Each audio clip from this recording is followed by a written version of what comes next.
Hello friends, good evening to all. एक बार आप सभी का फिर से वेलकम है विनायक नर्सिंग एकेडमी की ऑनलाइन क्लासेस के अंदर। आज का अपना जो सेशन रहेगा वो क्वेश्चन एंड आंसर्स का सेशन रहेगा। 100 एमसीक्यू रैपिड रिवीजन के साथ में हम लोग यहाँ पे कंप्लीट करेंगे। कंप्लीट सिलेबस से रिलेटेड इंपॉर्टेंट हाईलाइटेड एमसीक्यूज में आपके लिए सेलेक्ट करके लेके आए डियर स्टूडेंट। तो चलिएगा डियर, स्टार्ट करते हैं आज का लेक्चर। यस, आज के मोटिवेशनल कोट के सामने साथ में कि सपनों को पूरा करने के लिए हमेशा खुद पर बिलीव रखें, विश्वास रखें, क्योंकि आपका आत्मविश्वास ही आपकी ताकत है। यस डियर, आत्मविश्वास होना चाहिए, अति विश्वास नहीं। यस, आत्मविश्वास के साथ में मेहनत करिए, दृढ़ संकल्प के साथ में मेहनत करिए, सक्सेस अवश्य मिलेगी। और आप लोगों ने विनायक नर्सिंग एकेडमी की ऐप को डाउनलोड तो कर ही रखा है और नहीं कर रखा है तो डाउनलोड कीजिए। 5 स्टार रेटिंग ऐप को जरूर दीजिएगा डियर स्टूडेंट्स, और अपने दोस्तों को भी आप रिकमेंड कर सकते हैं। चलिए स्टार्ट करते हैं रैपिड रिवीजन के साथ में। तो फटाफट हम लोग बुलेट स्पीड से 100 एमसीक्यूज आज के इस लेक्चर में कंप्लीट करने वाले हैं। तो पहला क्वेश्चन है dear, the storage temperature for polio vaccine is. Polio vaccine को कितने टेम्परेचर पे स्टोर किया जाता है? ऑप्शंस है -20 +6 डिग्री सेंटीग्रेड, -10 और +2 डिग्री सेंटीग्रेड। तो हम लोग अच्छे से पढ़ते हैं कि पोलियो की वैक्सीन को 2 से 6 डिग्री सेंटीग्रेड पर जो पोलियो का कैरियर बैग होता है उसमें रखा जाता है। यस और नो? बट इसका स्टोरेज, लॉन्ग टर्म जो स्टोरेज होता है वो कितने पे होता है डियर? -20 degree centigrade. तो राइट आंसर क्या होगा? -20 होगा। यस, कंफ्यूज नहीं होना है यहाँ पे। यस डियर, नेक्स्ट क्वेश्चन है, yes, strength of Dettol solution is used disinfectant thermometer. Thermometer को, यस, थर्मामीटर को डिसइंफेक्ट करने के लिए डिटोल का स्ट्रेंथ क्या होना चाहिए? तो याद रखिएगा डियर, डिटोल का पूछा जाता है और सेवलोन का पूछा जाता है। ठीक है, दोनों का ही याद रखना है। डिटोल का अगर पूछा जाए तो इसका जो स्ट्रेंथ होगा वो होगा 1:40, यानी 1 रेशियो डिटोल का होगा, 40 रेशियो वाटर का होगा। जबकि सेवलोन का जो है वो रेशियो कम होता है, 1:20 के रेशियो में, यानी 1 रेशियो सेवलोन का होगा तो 20 रेशियो जो है सेवलोन का होगा, क्योंकि डिटोल है वो स्ट्रोंग होता है। यस डियर, स्ट्रोंग होता है सेवलोन की तुलना में, इसलिए 40 मात्रा पानी में 1 मात्रा डिटोल मिलाएंगे तो भी वो डिसइंफेक्टेंट का काम करेगा। तो यस, इस क्वेश्चन का राइट आंसर ये हो जाएगा। इसी में सेवलोन पूछा होता तो राइट आंसर क्या होता? 1:20। यस और नो? चलेगा, रैपिडली बढ़ते हैं अगले क्वेश्चन के ऊपर डियर स्टूडेंट्स। अगला क्वेश्चन है, yes, third question, type of heat loss that occur when the heat is dispersed by the air. Air के द्वारा हीट लॉस होना क्या कहलाएगा? और ये क्वेश्चन बहुत बार आते हैं dear, 2 question back to back करेंगे। यस, जैसे अपना बॉडी टेम्परेचर एयर के द्वारा हीट लॉस हो रहा है वो क्या कहलाएगा? कन्वेक्शन, कंडक्शन, रेडिएशन या इवेपोरेशन? इवेपोरेशन तो होता है डियर पसीने के द्वारा भाप बन करके उड़ना। यस और नो? वो होता है इवेपोरेशन। बट एयर के द्वारा हीट का ट्रांसमिशन होना क्या कहलाएगा? कन्वेक्शन कहलाएगा। क्या कहलाएगा बच्चों? याद रखिएगा, एयर के द्वारा क्या कहलाएगा? कन्वेक्शन। इसी से रिलेटेड बच्चों एक और अगला क्वेश्चन है, रैपिडली बढ़ते हैं। A process of heat loss which involves the transfer of heat from one surface to another surface। एक सरफेस से दूसरी सरफेस में हीट का ट्रांसफर होना क्या कहलाएगा dear? Yes, very important, it is conduction. इसे क्या कहेंगे अपन? कंडक्शन। और ये जो 2 क्वेश्चन है काफी बार एग्जाम्स में पूछे जा चुके हैं डियर, याद रखिएगा। चलिए नेक्स्ट क्वेश्चन बात करते हैं। अगला question, yes, how much calories does 1 litre dextrose 5% provide? Yes, बहुत अच्छा क्वेश्चन है डियर, पूछा जा सकता है, याद रखिएगा। तो देखिए, 1 लीटर डेक्सट्रोज 5% से कितनी कैलोरी हमको मिलती है? तो इसको समझना। देखिए 5%, डी 5% है, डी 5% का मतलब होता है डियर 5 ग्राम डेक्सट्रोज इन 100 ml। 100 ml के अंदर 5 ग्राम डेक्सट्रोज को अपन D5 बोलते हैं। यस और नो? तो यहां पे तो पूछा 1 लीटर, तो 1 लीटर में कितना हो जाएगा डियर? 50 ग्राम। 50 ग्राम डेक्सट्रोज इन 1 लीटर। तो 1 लीटर में पहले तो आ गया अपने पास 50 ग्राम क्या होता है? डेक्सट्रोज होता है। अब याद रखिएगा कुछ इंपॉर्टेंट वैल्यू, 1 ग्राम वसा से, 1 ग्राम फैट से 9 किलो कैलोरी मिलती है। 1 ग्राम प्रोटीन से, यस डियर, 4 किलो कैलोरी मिलती है। 1 ग्राम कार्बोहाइड्रेट से, 1 ग्राम ग्लूकोज से 1 ग्राम ग्लूकोज से जो है डियर 4 किलो कैलोरी मिलती है, और 1 ग्राम डेक्सट्रोज से 1 ग्राम डेक्सट्रोज से जो है डियर 3.4 किलो कैलोरी मिलती है। यस और नो? तो ये आपको याद है तो आप अच्छे से बता सकते हैं। तो 50 ग्राम डेक्सट्रोज से कितनी मिलेगी? तो 50 गुना गुणा 1.34 सॉरी 3.34 3.4 सॉरी 3.4, तो 3.4 से इसे गुणा करेंगे अपन तो ऑलमोस्ट ये 170 किलो कैलोरी आंसर आएगा। क्या आंसर आएगा dear? 170 kilo calorie. Right answer is D. ठीक है, तो 1 लीटर डेक्सट्रोज से कितनी ऊर्जा मिलती है? 170 किलो कैलोरी हमें मिलेगी। यानी 1 लीटर आईवी सॉल्यूशन जिसमें डेक्सट्रोज 5% है, अगर वो चढ़ा दे 10% का पूछे तो आप निकाल सकते हो 10% में 100 ग्राम हो जाएगा, तो 100 ग्राम गुना 3.4 तो 340 किलो कैलोरी हो जाएगा। Isn't it? अब एक पॉइंट और याद रखिएगा डियर। यस, क्या पॉइंट बताने वाला हूं? 1 किलो कैलोरी बराबर 4.2 जूल होता है। किलो जूल, किलो जूल होता है बच्चों। तो अगर जूल में एनर्जी मात्रा दी हो, मान लीजिए मैं बोलूं 1 ग्राम फैट में कितने जूल, तो 9 इंटू 9 इंटू 4.2, तो ये कितना हो जाएगा डियर? 37.8 के समथिंग आएगा, तो ये हो जाएगा किलो जूल। तो इस तरीके से भी आप इसका आंसर निकाल सकते हैं। तो मात्रा यूनिट आपको हमेशा याद रखना है, बहुत इंपॉर्टेंट क्वेश्चन है। अगला क्वेश्चन डियर रैपिडली बढ़ते हैं। Next question is yes, which of the following may cause false high BP reading? तो इस पॉइंट को मैं डिटेल से वैसे तो पढ़ा चुका हूं कार्डियोवास्कुलर सिस्टम में, ट्रिक के द्वारा बता देता हूं, केवल ट्रिक वाला पॉइंट बात करेंगे। Yes dear, false high BP कब कब आती है? फॉल्स हाई बीपी यानी गलत हाई बीपी कब कब आती है? तो याद रखिएगा डियर, ट्रिक भी बताऊंगा, ट्रिक देखिएगा। Yes, deflate too slowly, deflate too slowly, यानी जो बीपी कफ होता है ना उसको बहुत धीरे धीरे डिफ्लेट किया जाए तो भी फॉल्स हाई रीडिंग आएगी। नेक्स्ट पॉइंट बात करते हैं dear. Yes, below heart level, heart के लेवल से नीचे हैंड, यानी बीपी का बांधा हुआ वो नीचे हार्ट के लेवल से नीचे है, उस टाइम पे भी क्या आएगी? फॉल्स हाई बीपी आएगी। इसके अलावा डियर शॉर्ट कफ यूज किया जाए, यानी कि बच्चों वाला कफ है वो बड़ों में यूज किया जाए, ऐसा बोल सकते हैं अपन। दूसरा डियर नैरो कफ, यानी बच्चों वाला जो बीपी इंस्ट्रूमेंट है बड़ों में यूज किया जाए तो भी फॉल्स हाई रीडिंग देखने को मिलेगी, याद रखना। ठीक है, इसके अलावा डियर लूज कफ को लूज बांध दिया जाए तो भी फॉल्स हाई रीडिंग देखने को मिलती है डियर। ठीक है, तो याद रखना। यस, तो इन सभी कंडीशन के अंदर क्या देखने को मिलेगा डियर? और इसके अलावा लेग क्रॉस की जाएगी तो भी फॉल्स हाई बीपी देखने को मिलेगा। इनका जस्ट अपोजिट कर लेंगे तो वहां पे फॉल्स लो बीपी देखने को मिलेगा डियर। तो इस क्वेश्चन का आंसर फॉल्स हाई, तो इनमें से कौन सा ऑप्शन देखने को मिल रहा है? यस, नैरो कफ। बाकी टाइट कफ में कैसी आएगी? फॉल्स लो बीपी आएगी। लॉन्ग बीपी कफ में, क्योंकि शॉर्ट कफ में तो फॉल्स हाई आ रही थी तो इसमें फॉल्स लो आएगी। आर्म अबव हार्ट लेवल, देखो आर्म बिलो हार्ट लेवल में फॉल्स हाई आती है तो इसमें क्या आएगी dear? False low BP reading आएगी। इसकी ट्रिक देखिएगा, ट्रिक क्या है? ट्रिक समझा देता हूं बच्चों। राइट आंसर तो सी है। ट्रिक्स ध्यान रखिएगा, ट्रिक है slow BSNL is loser. BSNL का नाम सब अच्छे से जानते हैं, बीएसएनएल स्लो होता है और वो लूजर है सभी कंपनीज के बीच में। तो एक ट्रिक है स्लो बीएसएनएल इज लूजर, इस ट्रिक से आपको याद रखना है तो सारे के सारे आपको याद हो जाएंगे। तो ये ट्रिक किसकी है डियर? फॉल्स हाई की, फॉल्स हाई बीपी की। कोई भी बुक में, कोई भी कोचिंग में आपको इस तरीके से ट्रिक से ये टॉपिक नहीं पढ़ाया जाएगा, सिर्फ रटवाया जाता है डियर स्टूडेंट्स। मैं आपको याद करने का एक तरीका बता रहा हूं ताकि आप इसे समझ सके। बाकी कॉन्सेप्ट मैंने जब ये टॉपिक पढ़ाया था, यस कार्डियोवास्कुलर सिस्टम में, वहां पे पूरा कॉन्सेप्ट बता रखा है। ठीक है, तो स्लो बीएसएनएल इज लूजर में याद रखिएगा डियर SBSNL और लूजर। तो S4 हो जाएगा डियर, देखो डिफ्लेट टू स्लो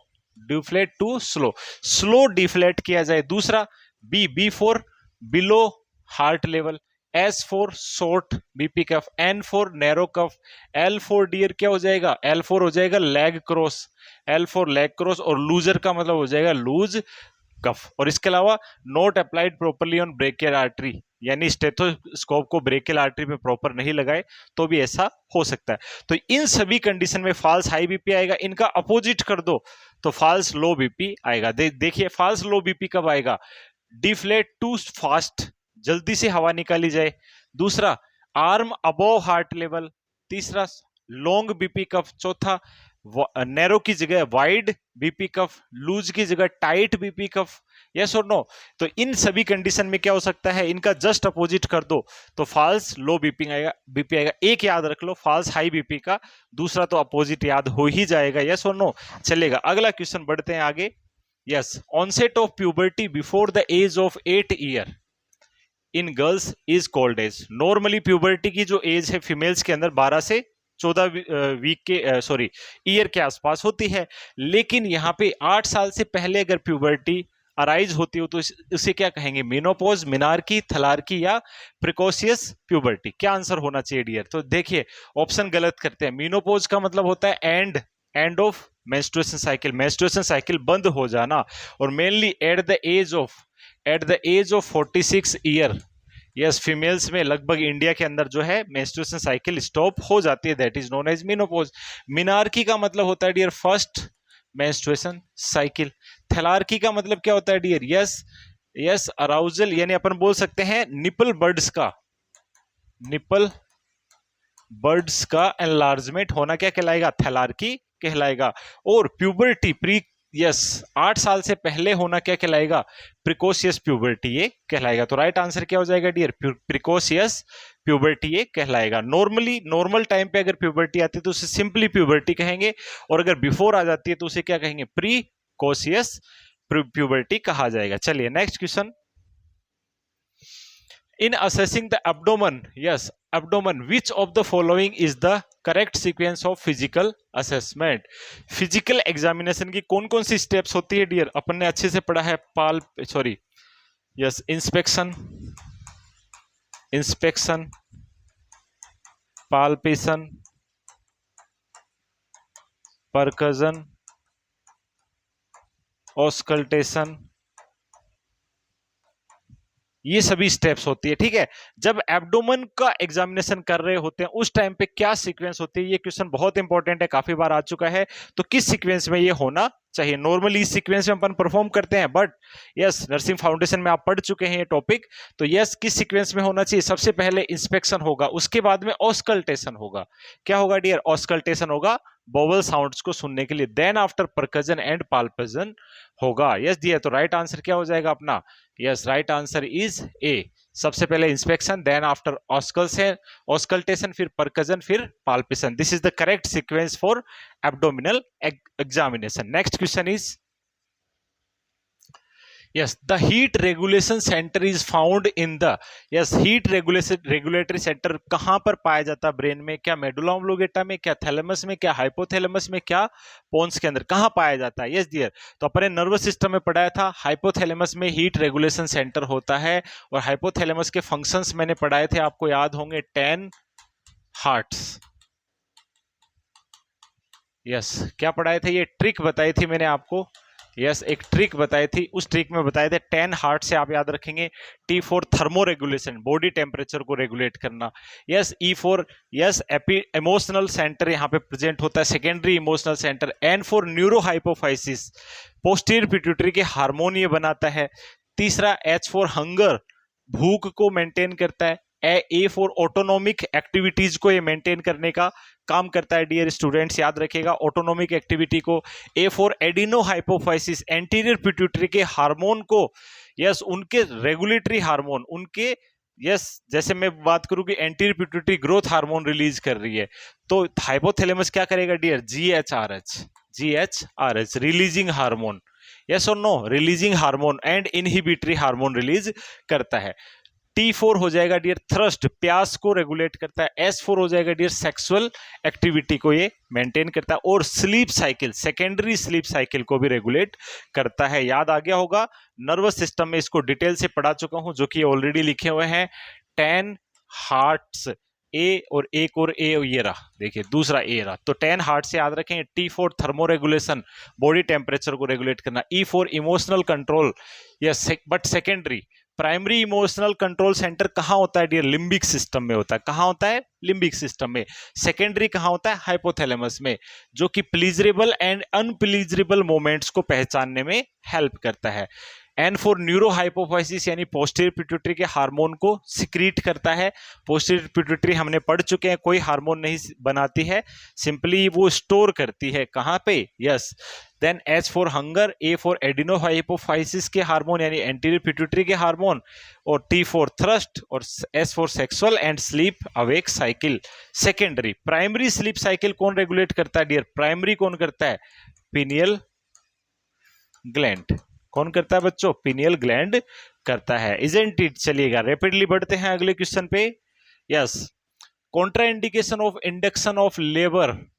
कॉन्ट्राइंडिकेशन पूछा है, यस, बट पूछा क्या? एक्सेप्ट, यानी इंडक्शन ऑफ लेबर, इनमें सभी में कॉन्ट्राइंडिकेटेड है, एक को छोड़ करके, यानी 3 कारण में कॉन्ट्राइंडिकेटेड है। तो याद रखिएगा, इंडक्शन ऑफ लेबर, लेबर को इंड्यूस करवाना, यस और नो, लेबर को इंड्यूस कब नहीं करवाना चाहिए? यस डियर, तो वो वहां पे कॉन्ट्रा इंडिकेशन पूछा, बट एक को छोड़ करके, यानी एक में करवा सकते हो। यस और नो, समझना इस चीज को, क्वेश्चन को।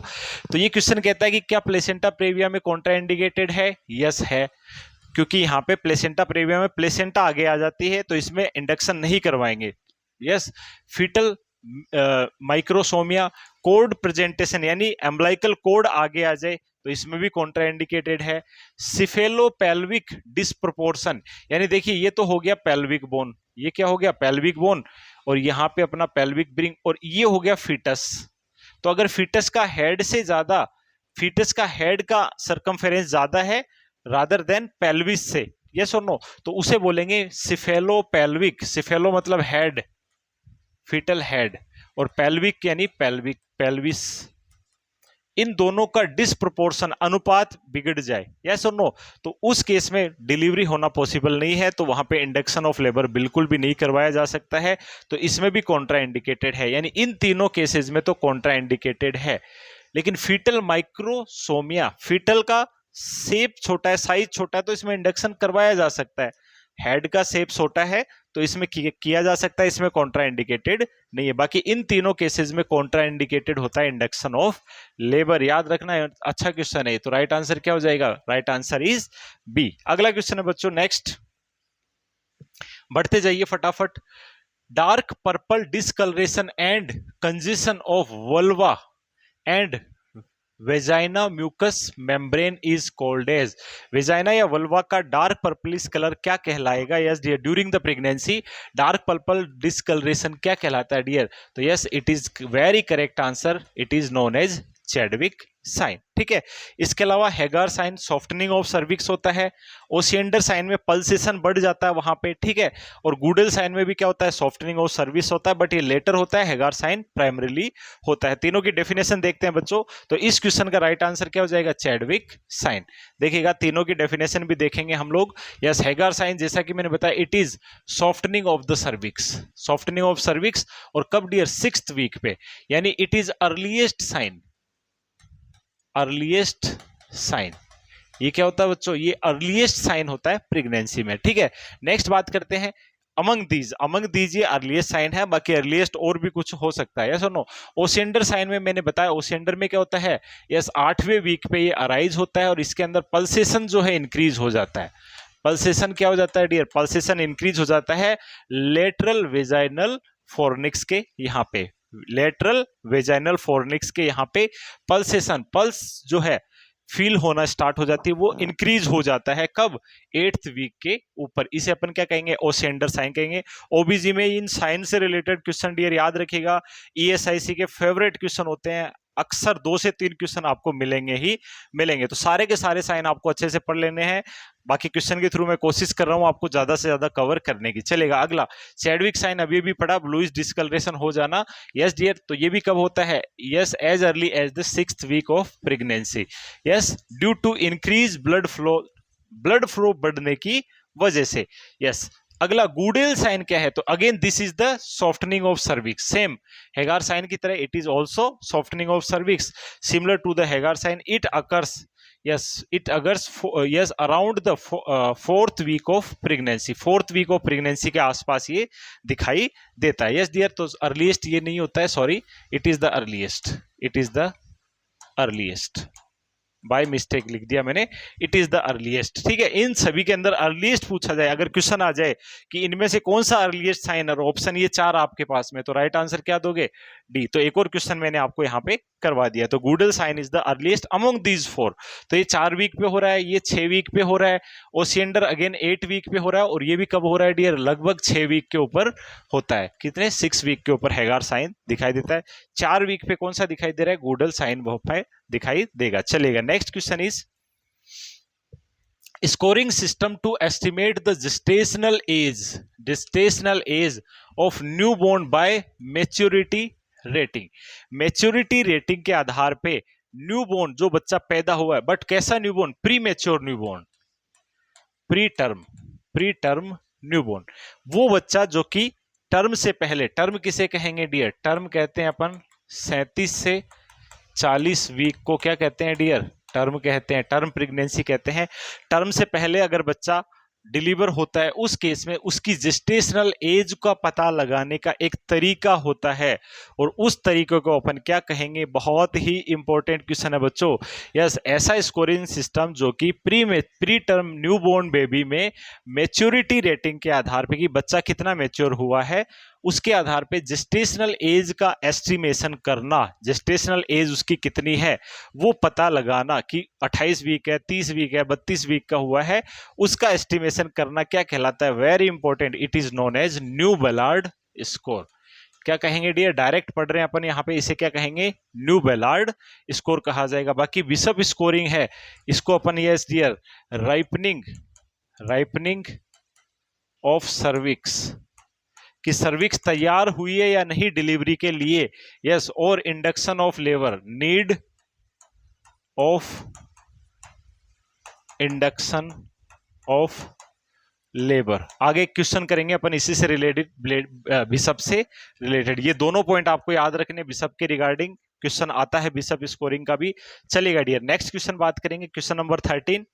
Yes, when पाल्पेटिंग the clients neck, patient की नेक को आप पाल्पेट कर रहे हो, किसके लिए, लिम्फेडिनोपैथी, पेशेंट को लिम्फ का एनलार्जमेंट हो गया है, और लिम्फ कौन से, नेक वाले लिम्फ नोड्स. ठीक है, where should the nurse position himself, तो नर्स को किस जगह खड़ा होना चाहिए, ऑप्शन है दाएं साइड, बाएं साइड, पीछे की साइड, सामने की साइड. तो कहां से बेस्ट पोजीशन होगी लिम्फेडिनोपैथी को असेस करने के लिए, लिम्फ नोड के एनलार्जमेंट को असेस करने के लिए बेस्ट पोजीशन नर्स की क्या होनी चाहिए. तो most of the lymph node है वो यस डियर लैटरल साइड में अपने प्रेजेंट होते हैं.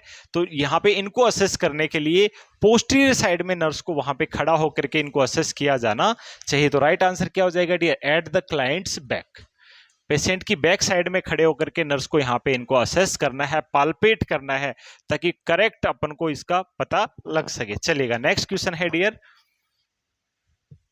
Yes, the best position for any procedure that involve vaginal and cervical examination, vagina and cervix के एग्जामिनेशन के लिए कौन सी पोजीशन बेस्ट होती है. बहुत इजी क्वेश्चन है dear student, it is lithotomy position. तो लिथोटॉमी पोजीशन यहाँ पे यूज करते हैं, इट इज गायनेकोलॉजिकल पोजीशन. चलेगा, नेक्स्ट बात करेंगे डियर, अगला question. Yes, which of the following is the best method in assessing for the correct placement of nasogastric tube. Nasogastric tube feeding अपन पढ़ चुके हैं, यस और नो डियर, डाइजेस्टिव सिस्टम में भी पढ़ा है और नर्सिंग फाउंडेशन में भी पढ़ा है. यस, तो नेजोगेस्ट्रिक ट्यूब को मेजर करने का एक तरीका मैंने बताया था, yes, tip of the nose से, यस, टर्गस ऑफ ईयर से लेकर के जिफोइड प्रोसेस तक नापते हैं, इसे इंसर्ट किया जाता है, इंसर्ट करने के बाद में इसका प्लेसमेंट देखते हैं. तो बेस्ट तरीका 3-4 तरीके बताए थे मैंने, पीएच टेस्टिंग वाला भी बताया था, एक्सरे भी बताया था, यस, गैस्ट्रिक कंटेंट को एस्पायरेट करके उसकी पीएच नाप लेना, yes, instilling air in the NGT and listening the gargling sound at the epigastric area, insert करके साउंड सुनना, इनमें से बेस्ट तरीका कौन सा, सबसे एक्यूरेट तरीका कौन सा है, तो वो मैंने बताया था सबसे एक्यूरेट तरीका कौन सा होता है बच्चों, it is x-ray. X-ray is the accurate method. चलेगा, नेक्स्ट क्वेश्चन है, यस वर्ल्ड हेल्थ डे कब आता है? यस वर्ल्ड हेल्थ डे कब आता है डियर, याद रखिएगा, इंपॉर्टेंट क्वेश्चन है। तो वर्ल्ड हेल्थ डे आता है 7 अप्रैल। 7 अप्रैल को जो है WHO की स्थापना हुई थी, इसलिए वर्ल्ड हेल्थ डे के नाम से इसको सेलिब्रेट किया जाता है, मनाया जाता है। राइट आंसर इज 7 अप्रैल। पूछा जा चुका है 1-2 बार ये क्वेश्चन। चलेगा, अगला क्वेश्चन है dear, yes to acquire correct knowledge by the student. Student के नॉलेज उसे प्राप्त हुई है नहीं, उस चीज का पता लगाने के लिए the teacher use teaching strategy called. कौन सी टीचिंग स्टडी यूज करना चाहिए? पहला illustration study, narration study, problem solving study, group discussion study. कौन सी स्टडी यूज करनी जानी चाहिए? तो देखिएगा, नरेशन स्टडी का मतलब होता है बस सेंटेंस बोलना, स्टूडेंट्स उसको सुनेंगे और समझेंगे, ठीक है, वहां पे कोई क्रॉस क्वेश्चनिंग नहीं होगी, that is narration strategy.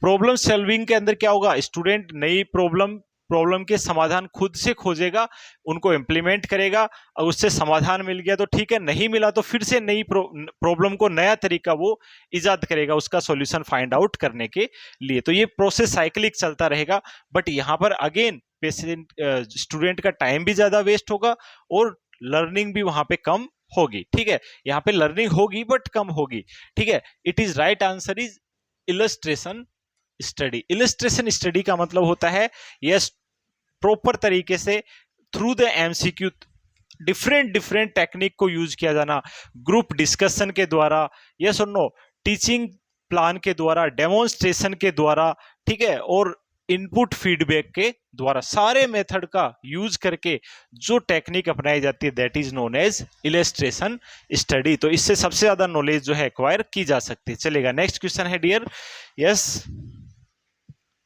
What is the purpose of partograph? Yes OBG के अंदर पार्टोग्राफ, ऑब्स्टेटिक्स के अंदर पार्टोग्राफ का क्या पर्पज होता है? What is the main purpose? एक ग्राफ आपने पढ़ा होगा पार्टोग्राफ के अंदर, यस डियर, तो पार्टोग्राफ एक जो है मॉनिटरिंग होती है लेबर प्रोसेस की। किसके लिए, किसकी मॉनिटरिंग होती है dear? It is monitoring of labour process. Labour की प्रोसेस जो है उसकी मॉनिटरिंग करना कि सर्विक्स कितनी डायलेट हुई है या सुनो वो सब चीजें, वाइटल साइन वगैरह प्रॉपर चल रहे हैं कि नहीं, वो सारी मॉनिटरिंग पार्टोग्राफ के द्वारा करते हैं। तो क्या पर्पज है इसका dear? To monitor fetal heart rate नहीं, yes to assess cervix dilation and fetal descent during the labour. तो राइट आंसर तो यही हो जाएगा, चूंकि मैंने बताया इसमें मॉनिटरिंग करते हैं लेबर प्रोसेस की, तो राइट आंसर तो बी ही हो गया। To measure maternal blood pressure नहीं, मैटरनल बीपी नहीं नापते यहाँ पे, यस टू मैटरनल बीपी भी नापते हैं बट पार्टोग्राफ में इसका रोल नहीं है। To diagnose fetal abnormalities during pregnancy, ये तो बिल्कुल भी नहीं है। तो राइट आंसर क्या हो जाएगा dear? C is the correct answer, sorry B is the correct answer. Then what is partograph? Partograph और partogram has been established as a gold standard labour monitoring tool universally. Labour की process को monitor करने का एक universal तरीका होता है which is partogram. Primary purpose of partogram is to monitor the progress of labour by recording cervix dilation, fetal descent, maternal vital sign. Maternal vital sign भी यहाँ पे देखेंगे, यस और नो। इसका मतलब डियर जो थर्ड ऑप्शन अपने पास है वो पूरी तरीके से गलत नहीं है, ठीक है, it is partially true but more accurate answer is B. सबसे ज्यादा जरूरी क्या है? यस लेबर की प्रोसेस को देखना। सेकेंडरी यहाँ पे maternal blood pressure, maternal vital sign वहां पे देखे जाते हैं। तो ये पार्शियली सही है ये ऑप्शन, बट मोर करेक्ट कौन सा है? B is the more correct, ठीक है डियर। तो पार्टोग्राफ क्या है? यस लेबर की प्रोसेस को देखना जिसमें सर्विस कितनी डायलेट हुए, बच्चा कितना डिसेंड हुआ है, मदर के मैटरनल वाइटल साइन वगैरह को मॉनिटर किया जाना। चलिएगा नेक्स्ट बात करते हैं डियर, अगला question, the difference between radial and apical pulse. Radial pulse and apical pulse के बीच में जो डिफरेंस होगा वो क्या कहलाता है डियर? तो बहुत बार ये क्वेश्चन आ चुका है, इजी सा क्वेश्चन है, हर स्टूडेंट आई थिंक सही कर देता है। इसे अपन बोलते हैं पल्स डेफिसिट। काफी बार ये क्वेश्चन आ चुका है, इसे क्या कहेंगे डियर स्टूडेंट्स? पल्स डेफिसिट के नाम से जानेंगे। पल्स प्रेशर क्या होता है? Yes systolic BP minus diastolic BP को क्या कहेंगे? पल्स प्रेशर कहते हैं। यस और नो? बाकी तो एपिकल पल्स आप जानते हैं कहां से लेते हैं अपन? Fifth intercostal space mid clavicular line से। चलिए next question.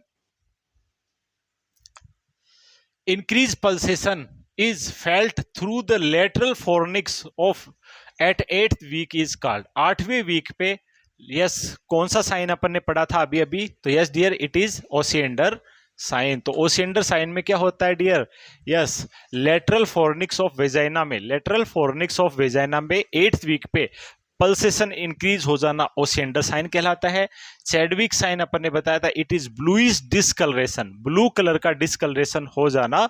Yes dear, due to increase blood supply. Goodell sign is softening and Hegar sign is also softening. ठीक है, तो ये ऑलरेडी पढ़ चुके। चलिएगा next question. The jelly like discharge, jelly like discharge in late pregnancy is known as. Late pregnancy में यानी advance pregnancy जब 34-35 वीक चल रहे होते हैं उस टाइम पे जेली लाइक जो है सिक्रीशन होना, डिस्चार्ज होना वेजाइना के द्वारा, उसे अपन क्या कहते हैं? क्या कहलाएगा dear? It is known as so. इसे क्या कहेंगे डियर? इसे अपन सो के नाम से जाना जाएगा। लानुगो क्या होता है? लानू तो हेयर्स होते हैं। यस, बेबी के शरीर के ऊपर जो बारीक रोम लाइक जो हेयर्स होते हैं, दीज आर लानुगो। लोकिया क्या होता है dear? It is bleeding, yes bleeding mucus, bleeding mucus after delivery, delivery के बाद में ब्लीडिंग और म्यूकस का सिक्रीशन होना, दैट इज लोकिया। और ये कई टाइप का होता है, हम पढ़ा चुके अपन ओबीजी के अंदर। लोकिया रुब्रा रेड कलर का होता है, अलग अलग होते हैं ना, एल्बा रुब्रा, वो सब अपन पढ़ चुके हैं। वर्निक्स कैसियोसा क्या होता है? वैक्स लाइक कोटिंग होती है बच्चे के ऊपर, that is known as vernix caseosa. तो राइट आंसर क्या हो जाएगा इसका?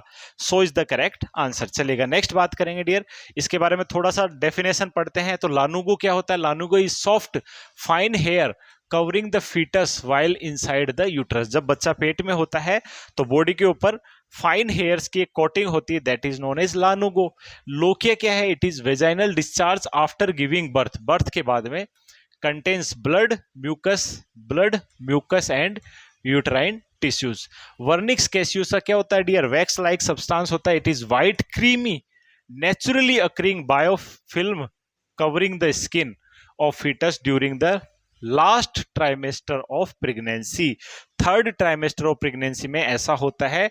ये कोटिंग क्या कहलाएगी? It is known as vernix caseosa. Next question चलेगा। नेक्स्ट क्वेश्चन है dear, barrel chest is seen in. Barrel chest किस में देखने को मिलता है? तो आपने अच्छे से पढ़ा, it is seen in COPD, but COPD तो ऑप्शन में ही नहीं है। तो सीओपीडी में मैंने बताया 2 मेनली डिजीज होती है। First one is emphysema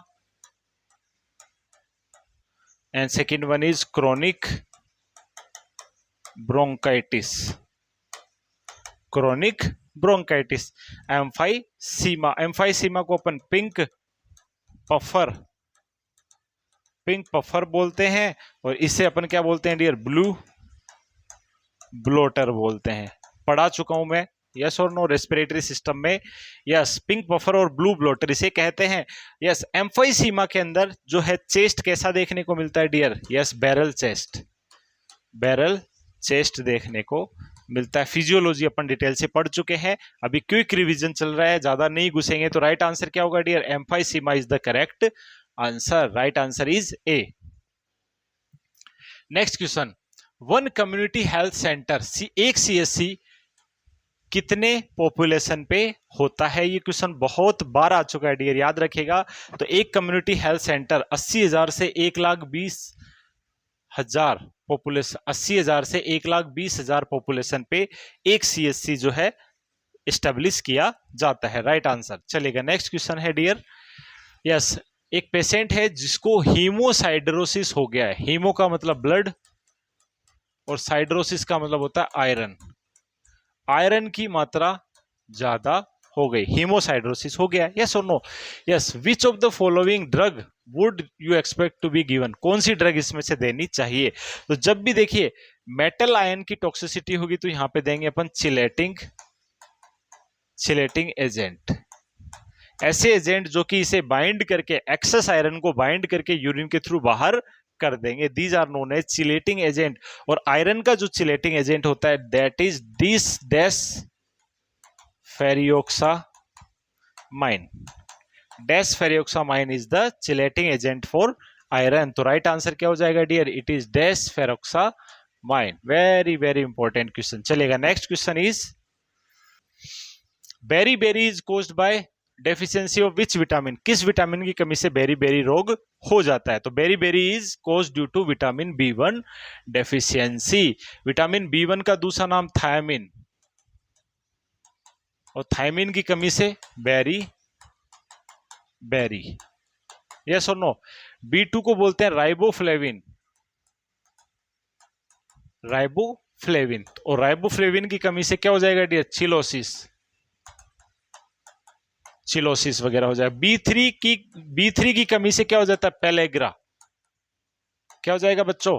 pellagra हो जाता है। इसे अपन निकोटिनिक एसिड या फिर नियासिन बोलते हैं, नियासिन बोला जाता है। विटामिन सी को अपन, विटामिन सी की कमी से क्या हो जाता है डियर? स्कर्वी। क्या हो जाता है? स्कर्वी हो जाता है। यस और नो डियर? तो अलग अलग ये कंडीशन यहाँ पे अराइज हो सकती है। तो राइट आंसर क्या हो जाएगा? B1 is the correct answer. चलेगा next answer is, next question is which method of oxygenation least likely produce anxiety and apprehension? इनमें से कौन से तरीके से पेशेंट को सबसे कम एंजाइटी होगी, सबसे कम चिंता होगी? ऑप्शन है nasal cannula, simple mask, non rebreather mask, partial rebreather mask. देखिए पार्शियल और नॉन रिब्रीथर मास्क में एक बैग होता है। यस और नो? अपन ने पढ़ा है, ये दोनों बैग मास्क भी कहलाते हैं। और बैग मास्क के केस में पेशेंट को लगता है कि पता नहीं उसके साथ में क्या हो रहा है और वो ज्यादा एंजाइटी में चला जाता है। इवन सिंपल मास्क में भी वो एंजाइटी में जा सकता है। पेशेंट को ऐसा फील होता है कि वो बीमार है। यस और नो? लेकिन नेजल कैनुला के केस में उसे लीस्ट एंजाइटी तो होगी, बट उसे कम एंजाइटी होगी। उसे लगेगा कि उसे ज्यादा प्रॉब्लम, ज्यादा सीरियस नहीं है, क्योंकि एक पाइप होती है जो कि नोज के अंदर डायरेक्ट एयर पुश करती रहती है। तो इन मेथड्स में से नेजल कैनुला में लीस्ट एंजाइटी, एंजाइटी इसमें भी होगी क्योंकि हॉस्पिटल में पेशेंट, यस और नो? बट इसमें लीस्ट एंजाइटी, इनकी तुलना में इसमें कम एंजाइटी उसे देखने को मिलेगी। एंजाइटी का मतलब घबराहट, यस और नो? बेचैनी। That is right answer is A. Yes, अगला क्वेश्चन है डियर, सेम ऑप्शंस है। Which of the following oxygen delivery method can deliver 100% oxygen at 15 litre per minute? इनमें से कौन सा मेथड 100% तक ऑक्सीजन दे सकता है? जैसा कि अपन ने पढ़ा, नेजुल कैनुला जो है लगभग 24 से 44% ऑक्सीजन ही दे सकता है। यस और नो? और 2 से 6% तक ही ये लीटर दे सकता है। सिंपल फेस मास्क भी थोड़ा सा अपग्रेडेड है। नॉन रिब्रीथर मास्क जो है राइट आंसर हो जाएगा डियर। नॉन रिब्रीथर मास्क है ये अप टू 100% ऑक्सीजन जो है दे सकता है। पार्शियल रिब्रीथर से भी 90% तक ऑक्सीजन अपन दे सकते हैं। बट राइट आंसर क्या हो जाएगा? Non rebreather mask. सारे इमेज विमेज सब अपन पढ़ चुके हैं। यस, चलिए अगला क्वेश्चन है। एक न्यूबॉर्न बेबी है जिसको डायग्नोस हुआ है अम्बलाइकल हर्निया। यस, अम्बलाइकल, नाभि के यहां से उसे हर्निया हो गया है। Yes, surgery is usually considered after the age of? Surgery किस एज में की जानी चाहिए? Very very important question, paediatric का बहुत अच्छा क्वेश्चन है डियर। बच्चा है, उसे क्या हो गया है? अम्बलाइकल हर्निया हुआ है। अम्बलाइकल नाभि के यहां से एब्डोमिनल ऑर्गन बाहर आ गए हैं। यस और नो? यानी इंटेस्टाइन बाहर बल्ज हो रही है। तो किस एज में उसे सर्जरी की जानी चाहिए? रिकमेंड 6 मंथ, 1 ईयर, 2 ईयर और 5 ईयर। तो याद रखिएगा इस केस के अंदर यूजुअली 4 to 5 ईयर, जब बच्चा 4 से 5 साल का होता है तो सर्जरी की जानी चाहिए। अब ऑप्शन में यहां पे आपको दिख जाएगा, it is the correct answer. 5 year is the correct answer. ठीक है बच्चों, याद रखिएगा, काफी अच्छा क्वेश्चन है, इंपॉर्टेंट क्वेश्चन है। Next, you are using a wall unit suction. देखिए सक्शन 2 प्रकार के होते हैं। यस और नो? एक तो जो पेशेंट के पीछे वॉल पे लगा रहता है, यस और नो? और एक होता है पोर्टेबल सक्शन मशीन। ठीक है, तो वॉल यूनिट सक्शन मशीन आप यूज कर रहे हैं। How much pressure you should set to the wall before suctioning? 65 year adult patient को आप सक्शन कर रहे हो। तो यस, आप याद रखिएगा, जब भी wall mount wall mount suctioning का यूज करते हैं, वॉल माउंट सक्शनिंग का यूज करते हैं। यस डियर, तब आपको प्रेशर अप्लाई करना है 80 से 120 mm ऑफ Hg, जिसमें 80 वाली लिमिट होगी चाइल्ड और 120 वाली लिमिट होगी एडल्ट। एडल्ट, यस और नो डियर, 120 अपर लिमिट। तो इसमें आ गया 80 से 100 और 100 से 120। तो 80 से 100 तो होगी चाइल्ड वाली और 100 से 120 होगी एडल्ट वाली। अब क्वेश्चन में पूछा एडल्ट के लिए, तो राइट आंसर क्या हो जाएगा बच्चों? राइट आंसर हो जाएगा 100 से 120 mm ऑफ Hg। 80 से 100 भी इसी रेंज में आ रहा है, लेकिन वो चाइल्ड की तरफ होगा। तो यहाँ पे देखिए क्वेश्चन में साफ साफ दिया है 65। क्वेश्चन में दिया होता आप सक्शनिंग कर रहे हो 10 साल के बच्चे की, यस और नो, तो तब ये शिफ्ट हो जाता है इस साइड में, तब राइट आंसर हो जाता 80 से 100 mm ऑफ Hg। आ रही बात समझ? यहाँ पे न्यू बोर्न है या इन्फेंट है, तो यहाँ पे अपन किस तरफ बढ़ जाते हैं? 80 से 100 की तरफ बढ़ जाते हैं। तो याद रखिएगा 80 से 100 जो है नॉर्मल सक्शन प्रेशर होता है वॉल माउंट सक्शनिंग के अंदर। पोर्टेबल में कम होता है, 20 के आसपास जो है वहां पे रहता है। चलिए नेक्स्ट क्वेश्चन है, yes, you are a nurse and you are going to suction a unconscious patient. एक अनकॉन्शियस पेशेंट को आप सक्शन करने वाले हो। अनकॉन्शियस पेशेंट है, पहली बात तो यहीं पे टिक हो जाना चाहिए माइंड। कौन सी पोजीशन आपको देनी चाहिए? तो जब भी पेशेंट सक्शन करो चाहे मत करो, यस और नो डियर्स, अनकॉन्शियस पेशेंट है, कोई भी प्रोसीजर आप कर रहे हो तो हमेशा साइडलाइन पोजीशन होनी चाहिए, क्योंकि सक्शन करे या फिर कुछ भी कर रहे हो आप, कोई भी प्रोसीजर कर रहे हो, एस्पायरेट कर सकता है पेशेंट, यस और नो, क्योंकि वो अनकॉन्शियस है, इजंट इट? तो हमेशा कैसी पोजीशन दोगे? साइड लाइन पोजीशन दोगे जब भी पेशेंट अनकॉन्शियस होगा। यस, चलेगा। नेक्स्ट क्वेश्चन है, at which stage primarily teeth are start appearing? Yes, teeth, इसे अपन बोलेंगे टीथ इरप्शन, दांतों का उगना। यस, दांत उगना किस उम्र से शुरू होते हैं? बच्चा जब पैदा होता है उसके बाद वो किस उम्र में दांत उगने स्टार्ट होते हैं, इरप्ट होने शुरू होते हैं? 8 मंथ, 6 मंथ, 1 साल या 6 साल? 6 साल पे तो नहीं होते हैं डेफिनेटली, 1 साल से पहले ही हो जाते हैं। तो राइट आंसर हो जाएगा 6 मंथ से स्टार्ट हो जाते हैं यूजुअली, यस और नो? तो 6 महीने पे टीथ इरप्शन स्टार्ट हो जाता है। ये क्वेश्चन इंपॉर्टेंट है, कई बार पूछा जाता है। Next question, acute watery diarrhoea, acute watery diarrhoea seen in cholera यानी हैजा, डिजेंट्री, टाइफॉइड, अमीबिक डिजेंट्री। इनमें से किस कंडीशन के अंदर यस वाटरी, एक्यूट वाटरी, बहुत ज्यादा वाटरी डायरिया देखने को मिलता है डियर? तो राइट आंसर क्या देना आपको? राइट आंसर इज कोलेरा, हैजा। कोलेरा के केस के अंदर यस क्या होगा? एक्यूट वाटरी डायरिया देखने को मिलता है डियर। याद रखिएगा, बहुत इंपॉर्टेंट है। कोलेरा का पॉजिटिव एजेंट कौन होता है? Bacteria, bacteria which is vibrio cholerae, vibrio cholerae. Yes, एक ये ग्राम नेगेटिव बैक्टीरिया होता है, ग्राम नेगेटिव बैक्टीरिया होता है विब्रियो कोलेरी, जो कि कोलेरा कोज करता है। और कोलेरा के केस में ही डियर जो डायरिया होगा, यस डियर, कैरेक्टरिस्टिक डायरिया होता है, यस, राइस वाटरी डायरिया। कई बार ये क्वेश्चन पूछा जा चुका है, rice watery diarrhoea is seen in cholera, very important. Next question, yes, the most preferred route of administration of insulin, insulin किस रूट से दी जानी चाहिए? वैसे तो बहुत इजी क्वेश्चन है, जस्ट रिमाइंड के लिए बता देता हूं, इट इज सबक्यूटेनियस रूट। किस रूट से देते हैं अपन इंसुलिन को? हमेशा किस रूट से दिया जाता है?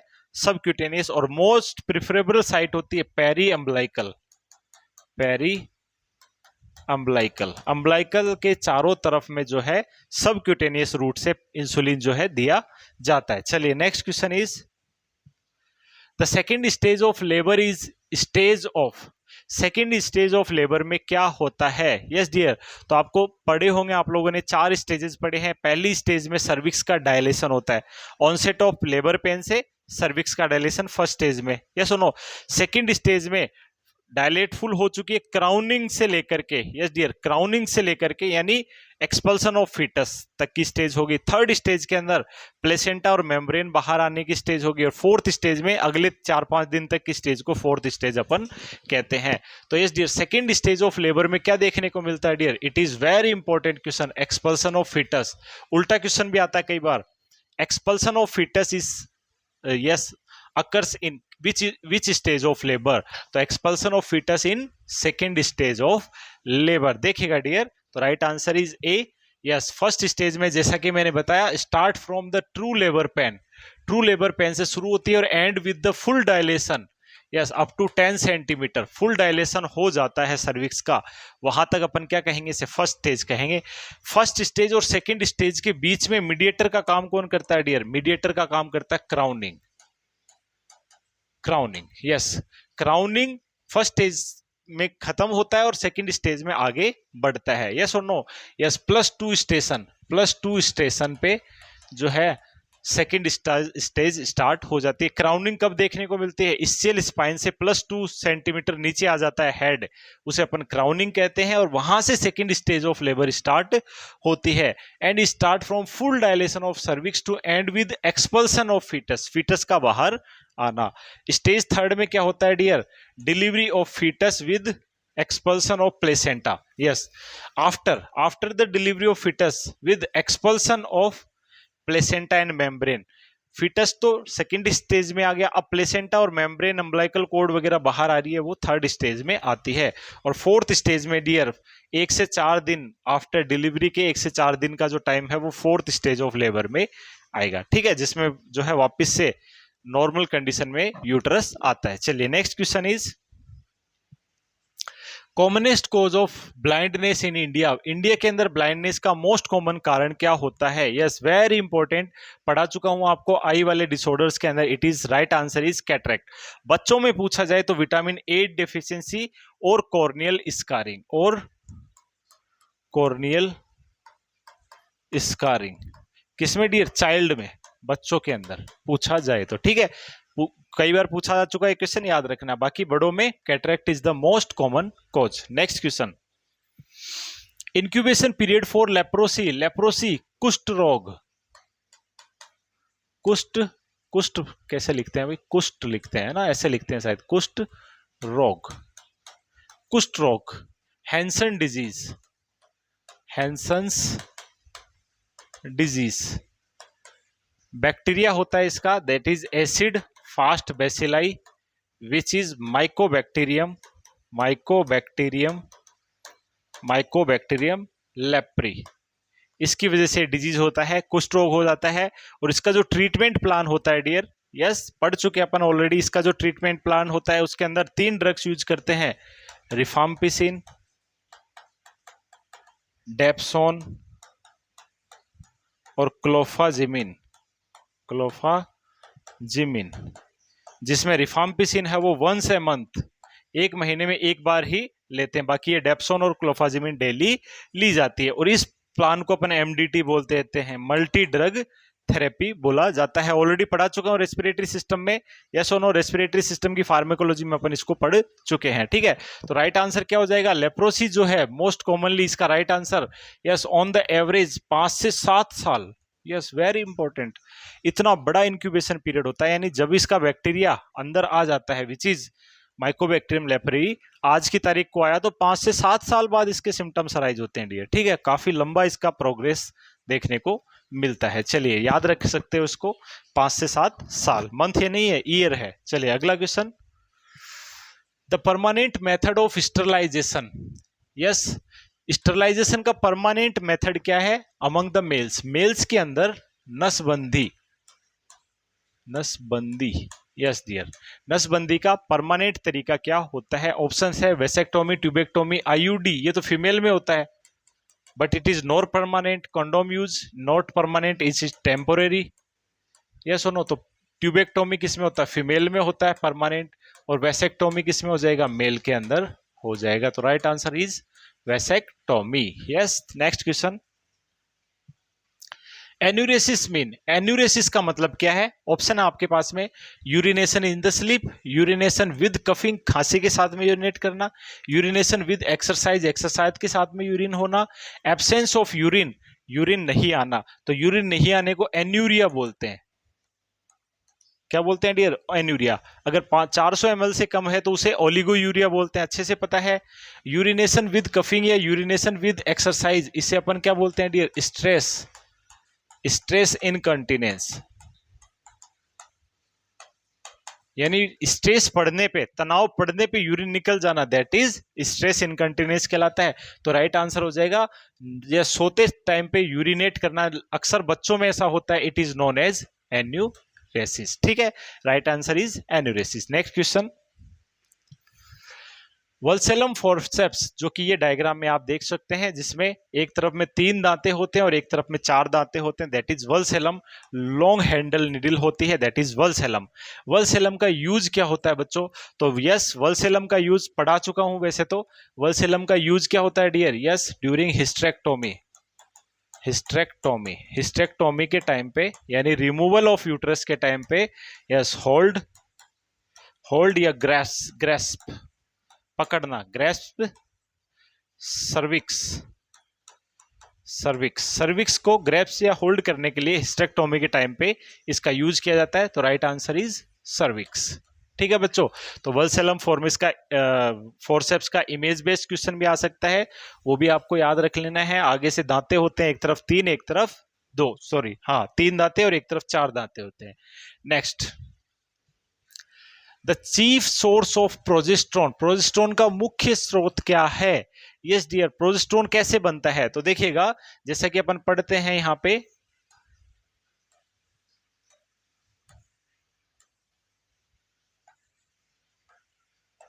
देखो यहां पे अपन पढ़ते हैं, दिस इज ओवरी।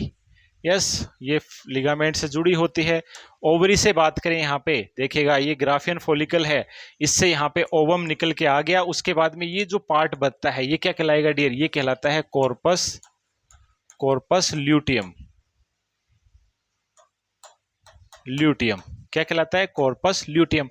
अब यहाँ पे अगर फर्टिलाइजेशन हो गया, यहाँ पे अगर फर्टिलाइजेशन हो गया है तो कॉर्पस ल्यूटियम बना रहता है और ये लगातार प्रोजेस्टेरोन का सिक्रेशन करता है, प्रोजेस्टेरोन का सिक्रेशन करता है बच्चों। ठीक है, और अगर फर्टिलाइजेशन नहीं हुआ मान लीजिए, तो कॉर्पस ल्यूटियम कॉर्पस एल्बिकेंस में बदल जाता है, फिर एट्रोफाइड हो जाता है। यस और नो? ये अपन नॉर्मल फिजियोलॉजी पढ़ते हैं।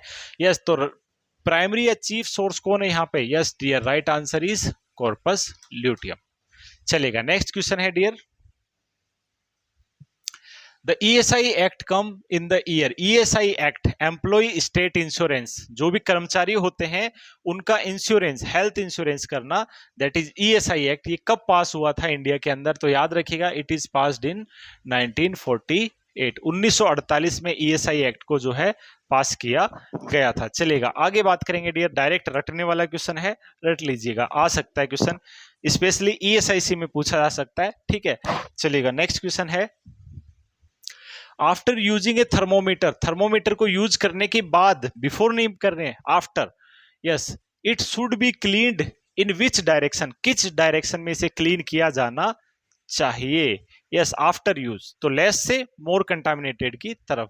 तो राइट आंसर क्या हो जाएगा? स्टेम टू बल्ब, स्टेम से बल्ब की तरफ इसे क्लीन करना चाहिए। मान लीजिए थर्मामीटर है, तो स्टेम से बल्ब की तरफ इसे अपन क्या करेंगे? क्लीन करेंगे, बट बिफोर यूज बल्ब से स्टेम की तरफ अपन इसको क्लीन करते हैं। ठीक है, तो राइट आंसर हो जाएगा स्टेम टू बल्ब। चलिए, नेक्स्ट क्वेश्चन,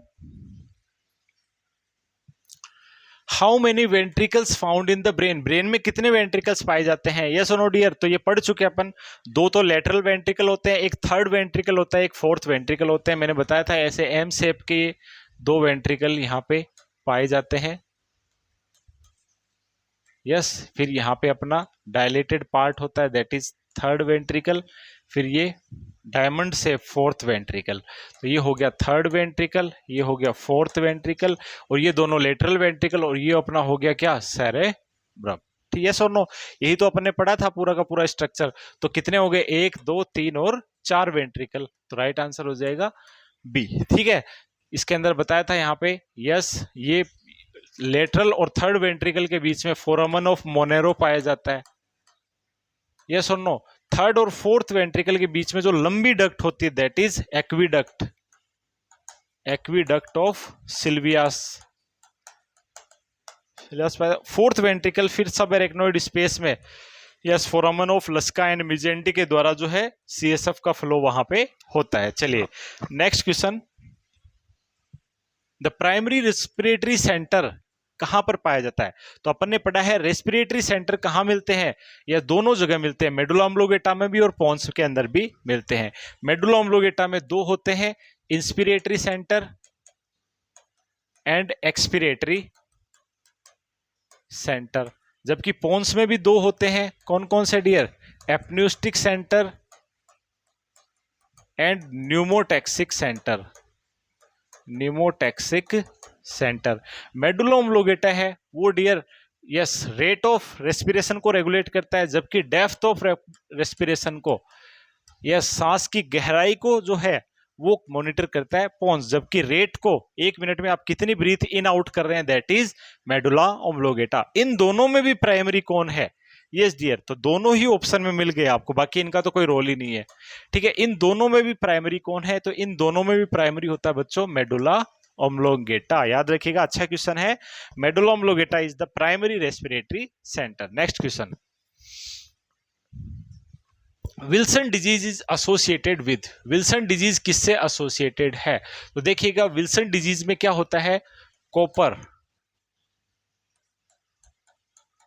कॉपर की मेटाबॉलिज्म एबनॉर्मल हो जाती है और बॉडी में कॉपर का क्या होने लग जाएगा डियर? एक्यूमुलेशन, एक्यूमुलेशन होना स्टार्ट हो जाता है, एबनॉर्मल एक्यूमुलेशन होना स्टार्ट हो जाता है।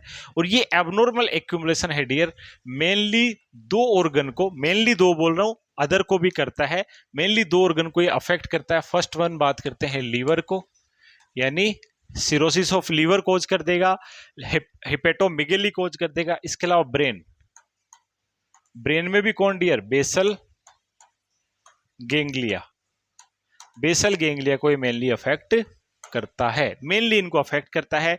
इसके अलावा बात करते हैं डियर, इसके अलावा ये आई के अंदर, आई के अंदर भी क्या करता है dear? Sunflower cataract, sunflower cataract cause करता है, सनफ्लावर कैटरेक्ट कोज करता है और एक रिंग बनाता है that is known as Kayser ring, Kayser Fleischer ring, अभी दिखाएंगे। वो एक रिंग बना देता है, उसकी वजह से डैमेज होना स्टार्ट हो जाता है। इसके अलावा रीनल डैमेज, रीनल डैमेज भी होता है। ठीक है डियर, कॉपर टॉक्सिसिटी की वजह से। ठीक है, अब देखिएगा चूंकि ऑप्शन में आपको मिल गया लीवर भी मिल गया, रीनल भी मिल गया, दो ऑप्शन आपको मिल गए, बट प्राइमरीली किसको अफेक्ट करता है? लीवर को मेनली अफेक्ट करता है। राइट आंसर क्या हो जाएगा dear? Liver is the correct answer. Brain भी ऑप्शन में होता तो भी लीवर ही यहाँ पे आपको आंसर देना था। ठीक है, चूंकि मैंने बोला ये सारे अफेक्ट हो रहे हैं बट इनमें प्राइमरीली अफेक्ट कौन हो रहा है dear? Liver is the main organ. ठीक है, अब देखिए इमेज से अपन इस चीज को समझते हैं। राइट आंसर तो हो गया अपना ए। देखिएगा तो विल्सन डिजीज क्या है बच्चों? विल्सन डिजीज में सीएनएस ब्रेन भी डिफेक्ट होता है। ब्रेन का कौन सा part? Basal ganglia. Liver mainly, primarily liver. इसके अलावा आर्थराइटिस भी देखने को मिलेगा, रीनल इंपेयरमेंट भी देखने को मिलेगा, कार्डियोमायोपैथी भी देखने को मिलेगी और काइसनर फ्लैशर रिंग भी देखने को मिलती है। काइसनर फ्लैशर रिंग एक देखिए कॉपर डिपोजिशन की वजह से एक रिंग जैसी स्ट्रक्चर यहाँ पे बन जाती है और एक सूरजमुखी के फूल की तरह आपको दिखाई देगा। इस तरीके का कैटरेक्ट यहाँ पे देखने को मिलता है, सनफ्लावर कैटरेक्ट। कौन सा कैटरेक्ट? सनफ्लावर कैटरेक्ट देखने को मिलता है। और बेसल गेंग्लिया जो है इसके अंदर जो है मेनली अफेक्ट हो जाता है। यस और नो? मेन ऑर्गन कौन सा डैमेज होता है? तो मेन ऑर्गन कौन सा डैमेज होता है इसमें? Liver is the primary organ that is affected by Wilson disease. और मेन कारण क्या है इसका dear? Copper metabolism. Copper metabolism जो है मेन कारण होता है। कॉपर एक्यूमुलेट होने लग जाता है टिश्यूज के अंदर, it is the main positive agent. Next question. Okay dear, for an infant who is choking, एक इन्फेंट है, यस इन्फेंट है जिसको चोकिंग हो गया, एयरवे चोक हो गया है, क्या करोगे आप? पहला हेमलिच, हेमलिच स्पेलिंग गलत होगी, हेमलिच मैन्योर करेंगे। तो इन्फेंट है तो हेमलिच मैन्योर तो हो ही नहीं सकता। हेमलिच मैन्योर पढ़ा चुका हूं। पेशेंट को बैक साइड से होल्ड करना, इसे एब्डोमिनल थ्रस्ट भी बोलते हैं, एब्डोमिनल थ्रस्ट के नाम से भी जाना जाता है। तो ये तो कर ही नहीं सकते, इन्फेंट इतना सा ही तो होता है, उसे पूरा कैसे होल्ड करोगे। दूसरा, कार्डियोपल्मोनरी सीपीआर नहीं करेंगे, पेशेंट को चोकिंग हुआ है, यस और नो। यस, तो ये भी ऑप्शन गलत हो गया। Back blow and chest thrust, ये क्या हो सकता है। अगला, hold the infant upside down, patient को बच्चे को उल्टा लटका के and strike between the shoulder blade, पीछे पीठ की तरफ मारना है। क्या ऐसा करना चाहिए? नहीं, ये नहीं करेंगे। ये कब करते हैं? जब बच्चा बर्थ करता है उस टाइम पे ऐसा किया जा सकता है, बट चोकिंग के दौरान ऐसा नहीं करेंगे। चोकिंग के टाइम पे क्या करेंगे अपन, पेशेंट को इस तरीके से हाथ पे लिटाएंगे, उल्टा लिटाएंगे, इस तरीके से उल्टा लेट गया, लेटने के बाद में थोड़ा सा हाथ डाउन अप रहेगा और पेशेंट की पीठ पे बैक फ्लो करेंगे, 5 बार बैक फ्लो, फिर पेशेंट को इस हाथ में लेंगे, फिर थ्रस्ट करें, चेस्ट थ्रस्ट करेंगे 5 बार, फिर उसको उल्टा लेटा देंगे, फिर से अपन 5 बार थप थप करेंगे, फिर से उसे सीधा लेटा देंगे, फिर चेस्ट को करेंगे कंप्रेस, क्या करेंगे, chest thrust and back blow. ये टॉपिक पढ़ा चुका हूं मैं, ठीक है। तो राइट आंसर क्या हो जाएगा, back blow and chest thrust. 5-5 के सेट के बाद में रिपीट करते जाएंगे। अगला question, Wilms tumour is associated with renal system में अपन पढ़ चुके हैं। विल्म्स ट्यूमर किससे एसोसिएटेड है डियर? यस, ऑन्कोलॉजी में भी पढ़ा चुका हूं मैं। Wilms tumour is associated by renal tumour in child, बच्चों के अंदर ये किडनी का कैंसर होता है। It is known as nephroblastoma.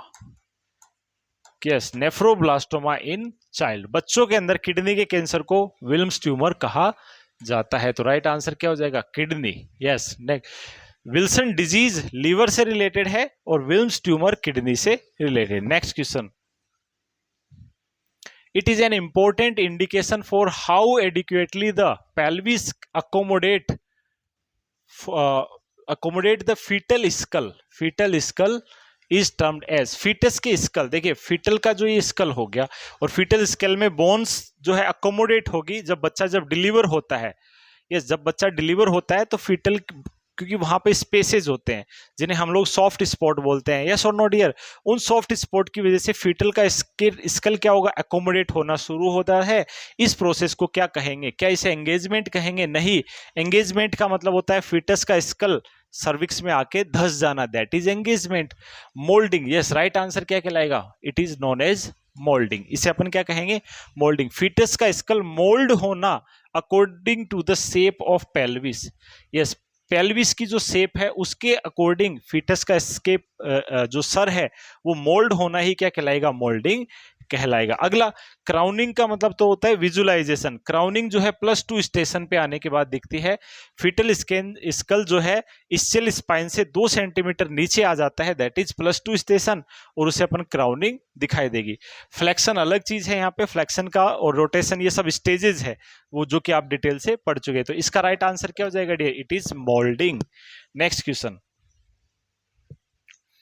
Bony test is used for, Bonney test किसको जो है पता लगाने के लिए करते हैं? ऑप्शन है ओवरफ्लो इनकंटिनेंस, अर्ज इनकंटिनेंस, स्ट्रेस इनकंटिनेंस या ऑल ऑफ द अबव। देखिएगा, नॉर्मली मैं बता चुका हूं, yes, this is the bladder and this is the urethra, ठीक है। ब्लेडर का साइज ये अपन पढ़ चुके हैं, ठीक है। ब्लेडर की फिजियोलॉजिकल एनाटॉमिकल सारी की सारी चीजें अपन पढ़ेंगे। और ब्लेडर का साइज देखिए अगर छोटा हो जाए, ब्लेडर का साइज अगर स्मॉल हो जाए, ब्लेडर कॉन्स्ट्रिक्ट हो जाए, क्या हो जाए डियर, ब्लेडर कॉन्स्ट्रिक्ट हो जाए, तो ब्लेडर कॉन्स्ट्रिक्ट होगा तो थोड़ा सा यूरिन भी इकट्ठा होगा तो अपन को अर्ज आएगी ना, तो उसे अपन कहेंगे अर्ज इनकंटिनेंस। अर्ज इनकंटिनेंस, बार बार में यूरिन आना, थोड़ा थोड़ा यूरिन आना, दैट इज अर्ज इनकंटिनेंस। या फिर एक कंडीशन हो सकती है ब्लेडर एनलार्ज हो जाए, यानी क्या हो जाए डियर, ब्लेडर क्या हो जाए डियर, यानी अपन बोल सकते हैं इसको ब्लेडर अपन क्या बोल सकते हैं डियर, इसको रिलैक्स हो जाए, ब्लेडर रिलैक्स हो जाए। तो रिलैक्स होने की केस में इसमें क्या होगा डियर, यूरिन रिटेंशन होगा, यूरिन रिटेंशन होगा, जिसे अपन कहेंगे ओवरफ्लो इनकॉन्टिनेंस। और स्ट्रेस इनकंटिनेंस होता है लाइक जब एक्सरसाइज कर रहे हैं, यस, रन कर रहे हैं, दौड़ रहे हैं, और कफिंग कर रहे हैं या स्नीज कर रहे हैं, उस टाइम पे यूरिन निकल जाना, that is known as stress incontinence. ठीक है, इनमें से किस कंडीशन को डायग्नोस करने के लिए बोनी टेस्ट किया जाता है? तो बोनी टेस्ट वैसे तो थोड़ा सा बता देता हूं, इसमें क्या करेंगे यहाँ पे, यस डियर, पेनिस वाले पार्ट को थोड़ा सा रिट्रैक्ट करेंगे। रिट्रैक्ट करने के बाद में पेशेंट को बोलेंगे खांसिए। अब पेशेंट खांसेगा और खांसते ही रिट्रैक्ट करने के बाद में वहां पे अगर यूरिन आता है, दैट इज बोनी टेस्ट। ठीक है, तो बोनी टेस्ट में अपन ये पता लगाते हैं कि उसे स्ट्रेस इनकंटीनेंस है या नहीं। तो बोनी टेस्ट किसके लिए करते हैं बच्चों? स्ट्रेस इनकंटीनेंस का पता लगाने के लिए करते हैं। और स्ट्रेस इनकंटीनेंस क्या होता है? एक्सरसाइज करने से, दौड़ने से, भागने से, खांसने से, छींकने से यूरिन अगर निकलता है, दैट इज स्ट्रेस इनकंटीनेंस। इसके अलावा दो और होते हैं। ओवरफ्लो का मतलब जब ब्लैडर रिलैक्स हो जाए, डायलेट हो जाए तो यूरिनरी रिटेंशन होगा, और ओवरफ्लो इनकंटीनेंस उसे कहेंगे। ब्लैडर कॉन्स्ट्रिक्ट हो जाए, जैसा कि सर्दियों में अक्सर होता है, तो बार बार में यूरिन आएगा, अर्ज इनकंटीनेंस कहलाता है। ठीक है, राइट आंसर। चलेगा next question. Chest circumference of A newborn is, एक न्यूबॉर्न का चेस्ट सर्कमफेरेंस कितना होता है? काफी बार ये क्वेश्चन आ चुका है, डायरेक्ट रट लीजिएगा डियर। 32 से 34, इसमें भी रेंज अगर मिले 33 से 34, यस, तो 32 से 34 सेंटीमीटर है वो चेस्ट सर्कमफेरेंस होता है एक न्यूबॉर्न का। बाकी पूरे माइलस्टोन जो है आप पीडियाट्रिक में पढ़ चुके हो, यस, सुनील सर ने आपको डिटेल से पढ़ा रखे हैं वहां पे वो टॉपिक सारे के सारे अपने ऐप के अंदर, तो वो सब के सब आप डिटेल से स्टडी कर चुके हो कि हेड सर्कमफेरेंस कितना होता है, सब चीजें A to Z आप पढ़ चुके हैं। नेक्स्ट क्वेश्चन चलेगा, अगला है, in case of persistent bleeding, लगातार ब्लीडिंग हो रही है during the 4th stage with a boggy relaxed uterus, the cause is most likely to. 4th stage में क्या होता है डियर? अगला 1 से 4 दिन के स्टेज को अपन 4th स्टेज ऑफ लेबर कहते हैं, यानी इसे अपन बोल सकते हैं PPH, पोस्टपार्टम हेमरेज। यस, इस लैंग्वेज को अपन एक साथ बोल सकते हैं PPH, पोस्टपार्टम हेमरेज। और इस क्वेश्चन में ये पूछ रहा है कि PPH का मोस्ट कॉमन कोज कौन होता है? मोस्ट कॉमन कोज, PPH का मोस्ट कॉमन कोज क्या होता है, ये पूछ रहा है इस क्वेश्चन के अंदर। पोस्टपार्टम हेमरेज का most common cause, cervical and perineal laceration, placental abruption, placenta टूटने की वजह से हो रहा है, यूट्राइन एटोनी और सर्वाइकल पॉलिप्स किस वजह से हो सकता है? तो याद रखिएगा, बहुत ही अच्छा क्वेश्चन है। यूट्राइन एटोनी, यूट्रस का टोन जो है वो एब्सेंट होने की वजह से लगातार ब्लीडिंग होगी, और उस लगातार ब्लीडिंग को अपन बोलते हैं पोस्टपार्टम हेमरेज, जिसमें 500 ml से ज्यादा ब्लड लॉस हो जाना ही PPH कहलाता है, that is uterine atony. It is the most common cause of postpartum haemorrhage. चलिए next question. Yes, which among the following activity is compromised primarily in a newborn baby with cleft lip? Cleft lip देखा होगा आप लोगों ने, कटे फिटे lip हो जाते हैं, पैलेटाइन बोन जो है, पैलेट जो होते हैं वो भी जुड़ नहीं पाते हैं, फ्यूज नहीं हो पाते हैं। तो इनमें से कौन सी एक्टिविटी अफेक्ट होगी? देखिएगा, सकिंग अफेक्ट होगी, सही बात है, बच्चा सक नहीं कर पाएगा ब्रेस्ट मिल्क। दूसरा, स्वेलोइंग भी नहीं कर पाएगा, पैलेट सेपरेट हो गए हैं। रेस्पिरेशन में भी उसे प्रॉब्लम आएगी, यस और नो। फेशियल एक्सप्रेशन भी बच्चा अच्छे से नहीं दे पाएगा, चारों ही चीज अफेक्ट होगी। फिर क्वेश्चन में क्या पूछ रहा है? Among the following activities compromise primarily, mainly कौन सी एक्टिविटी अफेक्ट होगी बच्चों? तो सबसे इंपॉर्टेंट मेनली जो है सकिंग वाली एक्टिविटी सबसे ज्यादा अफेक्ट होगी। थोड़ा बहुत स्वेलो भी कर लेगा वो बच्चा, थोड़ा रेस्पिरेशन तो करेगा ही, अफेक्ट होगा बट कर लेगा, और फेशियल एक्सप्रेशन भी थोड़े बहुत देगा हंसने या रोने के, लेकिन वो प्रॉपर नहीं होंगे। लेकिन सकिंग बिल्कुल भी नहीं कर पाएगा, ब्रेस्ट मिल्क बिल्कुल भी सक नहीं कर पाएगा, ये सबसे ज्यादा अफेक्ट होगा। तो राइट आंसर क्या होगा बच्चों? A is the correct answer, sucking is the correct answer. Okay dear, अगला क्वेश्चन है, sharp instrument are sterilised under. तीखे इंस्ट्रूमेंट, शार्प इंस्ट्रूमेंट को स्टरलाइज किससे करेंगे? तो हमेशा शार्प इंस्ट्रूमेंट को ड्राई हीट से, ड्राई हीट के जो मेथड है आप स्टरलाइजेशन में पढ़ चुके हैं, उन मेथड से अपन जो है शार्प इंस्ट्रूमेंट को हमेशा स्टरलाइज करते हैं। अच्छा क्वेश्चन है। Next question, the longest portion in the fallopian tube is, fallopian tube का सबसे लंबा पोर्शन कौन सा होता है, जहां पे क्या होगा, फर्टिलाइजेशन होता है, उसी वही पार्ट सबसे लंबा होता है, and it is the ampullary portion. Right answer is, largest part भी बोल सकते हैं, लॉन्गेस्ट पार्ट भी कह सकते हैं। Ampulla is the largest part of the fallopian tube. Next question, what technique of assessment help the determine ketoacidosis, ketoacidosis को पता लगाने के लिए इनमें से कौन सी टेक्निक का यूज किया कौन सी टेक्निक से पता लगाया जा सकता है। ऑप्शन, देख करके, इंस्पेक्शन से, परकजल से पता लगा सकते हैं, ऑस्कल्टेशन से, क्या ओल्फैक्शन से। क्या राइट आंसर होगा, तो देखिएगा डियर, कीटोएसिडोसिस कंडीशन में क्या होता है, बॉडी में कीटोन बॉडीज बनती है। क्या बनती है, कीटोन बॉडी बनती है। और कीटोन बॉडी जो होती है डियर, कीटोन बॉडी यूरिन के द्वारा भी पास आउट होगी और ब्रीथ के द्वारा भी पास आउट होगी। ब्रीथ में भी इसकी जो है स्मेल आएगी, ठीक है, मस्टी स्मेल आएगी, और यूरिन में भी इसकी स्मेल आएगी, और ब्रीथ में भी क्या आएगी डियर, स्मेल आएगी, सड़े हुए फ्रूट के जैसी, विच इज मस्टी स्मेल।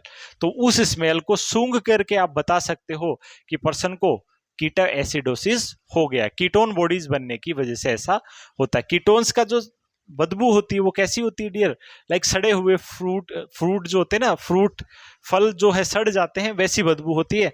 तो ऑल्फैक्शन, सूंघने की प्रक्रिया को क्या बोलते हैं, ऑल्फैक्शन। ऑल्फैक्शन के द्वारा अपन इसको पता लगा सकते हैं, बाकी इनसे कोई आइडिया नहीं लगेगा। चलिए नेक्स्ट क्वेश्चन, अच्छा क्वेश्चन था ये भी। अगला क्वेश्चन है बच्चों, बीसीजी वैक्सीन जो है इन्फेंट को 1 मंथ पे से पहले अगर लगाई जाती है तो वो कितना डोज लगना चाहिए। एट बर्थ बीसीजी कितनी लगती है डियर, याद रखना, at birth 0.05 ml at birth इतनी लगाई जाती है। कहां पे लगाते हैं डियर, लेफ्ट अपर आर्म पे, सॉरी हाँ, this is the left upper arm पे यहाँ पे लगाई जाती है, ठीक है। तो 0.05 ml यहाँ पे लगाते हैं। इसके अलावा डियर इंट्राडर्मल लगाते हैं, एट बर्थ लगाते हैं, बट अगर एट बर्थ नहीं लगाया तो एट 6th वीक, 1.5 महीने बाद जो है डबल डोज लगाते हैं, दैट इज 0.1 ml 0.10 ml वहां पे डबल डोज ये हो जाती है, 0.10 ml जो है डोज लगाई जाएगी। Next question, immunoglobulin present in the breast milk के अंदर कौन सी इम्यूनोग्लोबुलिन पाई जाती है। तो सारी तरीके के इम्यूनोग्लोबुलिन में पढ़ा चुका हूं, यस और नो डियर। तो यस, ब्रेस्ट मिल्क में कौन सी मिलेगी, आईजीए जो है ब्रेस्ट मिल्क के अंदर पाई जाती है। Right answer is IgA. और कहां पाई जाती है, पूरी की पूरी बॉडी की सरफेसेस में, म्यूकस मेम्ब्रेन में जो है पाई जाती है, यस और नो। बॉडीली सिक्रीशंस में पाई जाती है, लाइक ब्रेस्ट मिल्क हो गया, ठीक है। इसके अलावा आपके आंसू हो गए, सलाइवा हो गए, इनमें भी ये प्रेजेंट होती है। Next, yes, lithium toxicity occurs when serum level of lithium is, lithium toxicity कब हो जाएगी। यस डियर, तो लिथियम जो है अपन यूज करते हैं किसमें डियर, मेनिया में, एंटी मेनिक ड्रग होती है, मेनिया में इसको यूज किया जाता है डियर। और लिथियम काफी इंपॉर्टेंट ड्रग है, साइकेट्रिक में पढ़ चुके आप लोग। तो लिथियम का टॉक्सिक लेवल कब होगा, तो याद रखिएगा लिथियम का टॉक्सिक लेवल है वो ग्रेटर देन 2 मिली इक्विवेलेंट पर लीटर अगर हो जाता है तो वो टॉक्सिक लेवल कहलाएगा। Right answer is D. चलिएगा, याद रखिएगा, इंपॉर्टेंट क्वेश्चन है, काफी बार ये पूछा जा चुका है। अगला question, tuberculosis is predominantly spread by, TB किससे फैलता है, तो हमें अच्छे से पता है, खांसने से, छींकने से जो ड्रॉपलेट्स निकलते हैं और उनके संपर्क में जो पर्सन आ जाता है उससे जो है टीबी फैलता है। तो राइट आंसर हो जाएगा ड्रॉपलेट्स के द्वारा। Yes, question number 61 is, yes, national family welfare programme in India was launched in, कब लॉन्च हुआ था नेशनल फैमिली वेलफेयर प्रोग्राम जो है इंडिया में कब लॉन्च किया गया था डियर। तो अच्छा क्वेश्चन है। तो नेशनल फैमिली वेलफेयर प्रोग्राम है वो 1952 के अंदर जो है लॉन्च किया गया था। डायरेक्ट रटने वाले क्वेश्चन है, ईयर वाले, तो आपको इसको रट सकते हो, याद रख सकते हो। चलिएगा, अगला क्वेश्चन है dear, uterus can be palpable above the symphysis symphysis, pubic symphysis से ऊपर जो है यूट्रस कब पाल्पेबल होगा? During the pregnancy. प्रेगनेंसी की बात हो रही है यहाँ पे, ड्यूरिंग द प्रेगनेंसी नहीं लिखा, आप लिख सकते हैं। तो ड्यूरिंग द प्रेगनेंसी यूट्रस को कब पाल्पेट किया जा सकता है? तो सिम्फाइसिस प्यूबिस के लेवल पे जो यूट्रस है वो आता है कब dear? At the 12th week. 12 week की प्रेगनेंसी पे यूट्रस कहाँ हो जाता है? सिम्फाइसिस प्यूबिस पे आ जाता है। 16 से 20 वीक पे अम्बलाइकस में आ जाता है, 20 से ऊपर फिर इसी तरीके से इमेज दिखाता हूं, आपको समझ में आएगा। D is the correct answer. देखिएगा, देखिए ये this is the symphysis pubis, और इस लेवल पे जो है ये 12 वीक पे आ जाता है। यूट्रस जो है, देखिएगा यूट्रस का लेवल इस वीक पे आ जाता है, 12 वीक पे, क्योंकि फिटस बड़ा होता जाएगा। 16 वीक पे देखिए ये अम्बलाइकस है, तो ये अम्बलाइकस के लगभग कवर करता है 16 वीक पे। 24 वीक पे और ऊपर चला जाता है, यहाँ पे थोड़ा सा अम्बलाइकस से ऊपर चला जाता है, फिर 30 वीक पे और ऊपर चला जाता है, यस और नो।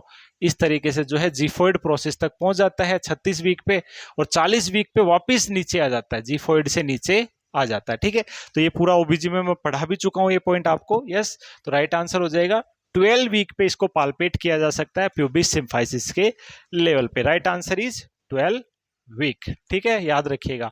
उससे पहले जो ये नीचे ही रहेगा तो पाल्पेट नहीं कर सकते हैं। अगला question, at the all of the following are killed vaccine. इनमें से सभी किल्ड वैक्सीन है एक्सेप्ट, एक को छोड़ करके। ठीक है, यानी एक किल्ड नहीं है। तो यहाँ पे एक लाइव हो सकती है, अदर वैक्सीन हो सकती है। तो देखिएगा डियर, लाइव वैक्सीन मैं आपको पढ़ा चुका हूं। लाइव वैक्सीन की मैंने ट्रिक पढ़ाई थी आपको, Rome is my best place to eat chicken roti. Chicken roti, ये ट्रिक मैंने बताई थी। इस सारी ट्रिक में जो आने वाली वैक्सीन है वो लाइव वैक्सीन होती है, like R for rubella, O for OPV, oral polio vaccine. Yes और नो? इसे अपन क्या कहेंगे डियर? इसे साबिन कहेंगे। ठीक है, इसे साबिन कहते हैं, oral polio vaccine. M for measles, measles. E for epidemic typhus. I for influenza spray, influenza injectable है वो किल्ड है, influenza spray. M for mumps, Y for yellow fever, B for BCG, P for plague, T for typhoid, but typhoid कैसी? Oral. Typhoid कैसी dear? Oral. Chicken मतलब chicken pox, और रोटी मतलब rota virus, rota virus. ये सारी की सारी मैं आपको पढ़ा चुका हूं वैक्सीन वाले चैप्टर में, माइक्रोबायोलॉजी के अंदर। यस और नो? तो ऐप पे जल्दी से जाकर के आप लोग देखिएगा, माइक्रोबायोलॉजी में बहुत बेहतरीन तरीके से मैंने आपको ये पढ़ा रखा है डियर। जरूर देख लीजिएगा उस लेक्चर को, वहां से क्वेश्चन आता है।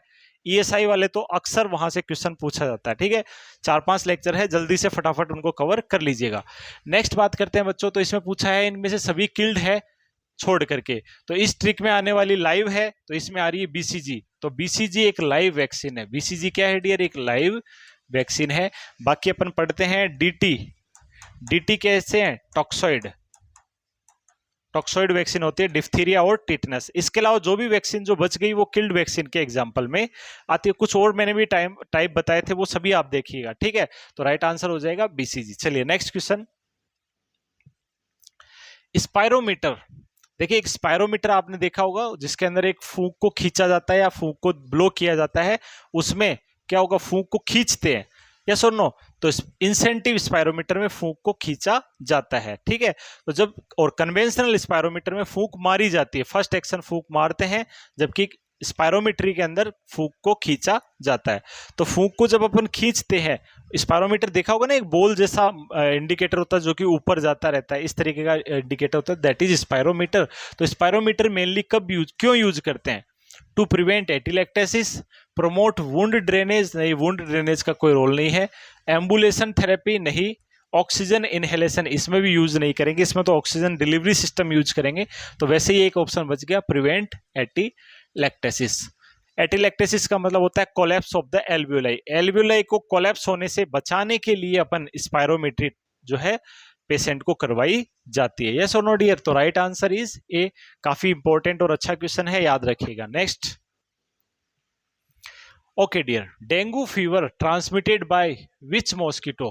किस मॉस्किटो स्पीसीज से डेंगू फीवर फैलता है? तो डेंगू एक वायरल फीवर है जो कि, यस डियर, फ्लावी फ्लावी वायरस फैमिली से होता है। और ये फ्लावी वायरस है वो एडीज मॉस्किटो, एडीज मॉस्किटो जो है इसे कैरी करता है। वेक्टर बोर्न डिजीज है, ये वेक्टर का काम करता है, कैरियर का काम करता है, जो कि ह्यूमन में लेकर के आता है। ठीक है, तो एडीज मॉस्किटो जो होता है वो डेंगू को फैलाता है। तो राइट आंसर हो जाएगा एडीज। इमेज भी देख लेना, एक बार ये क्वेश्चन आ चुका है।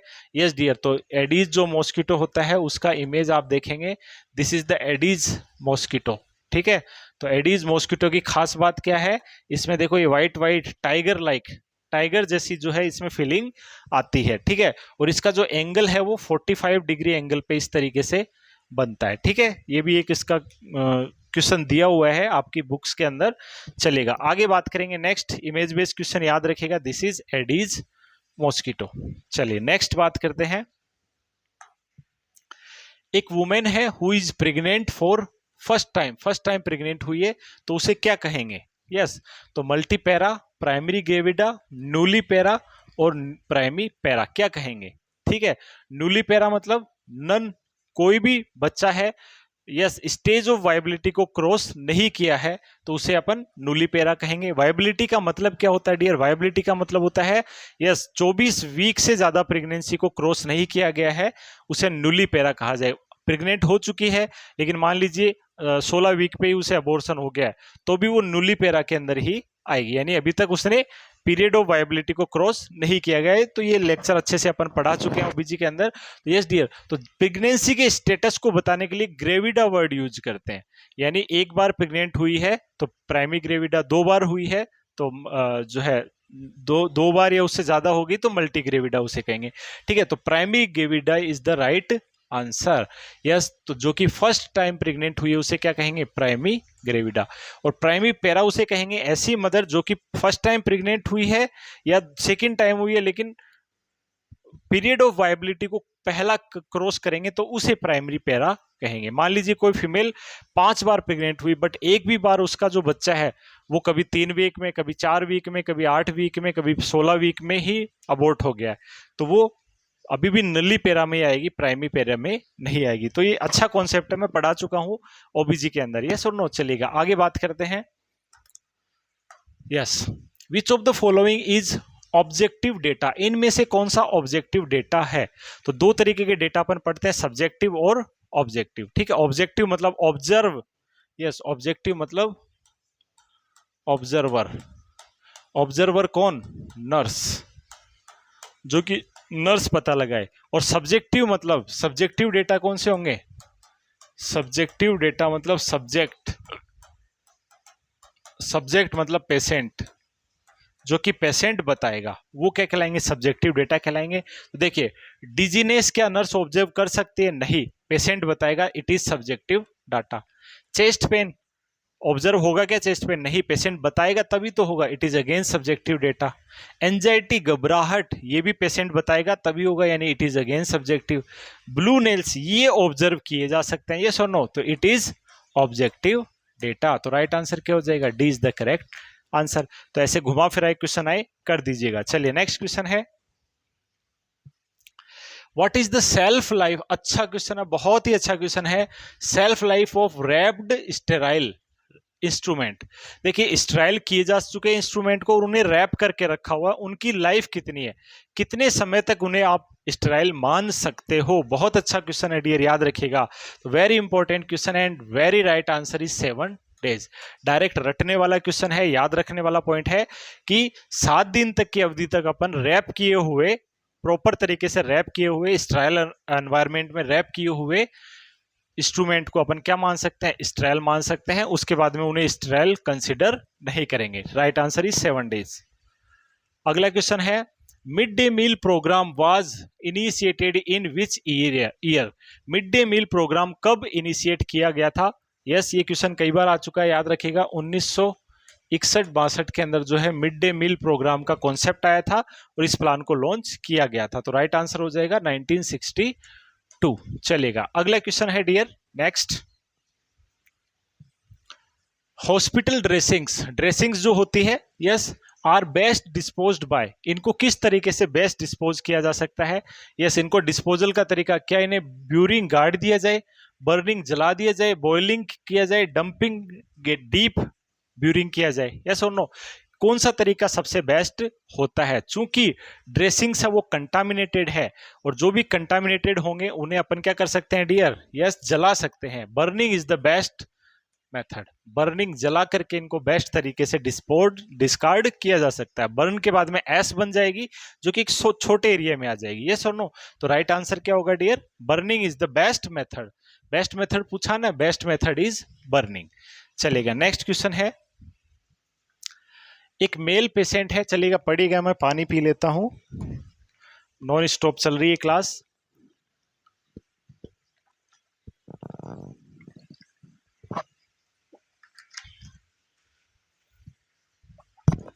ओके बच्चों, अगला क्वेश्चन है साइकेट्रिक से रिलेटेड, काफी अच्छा क्वेश्चन है।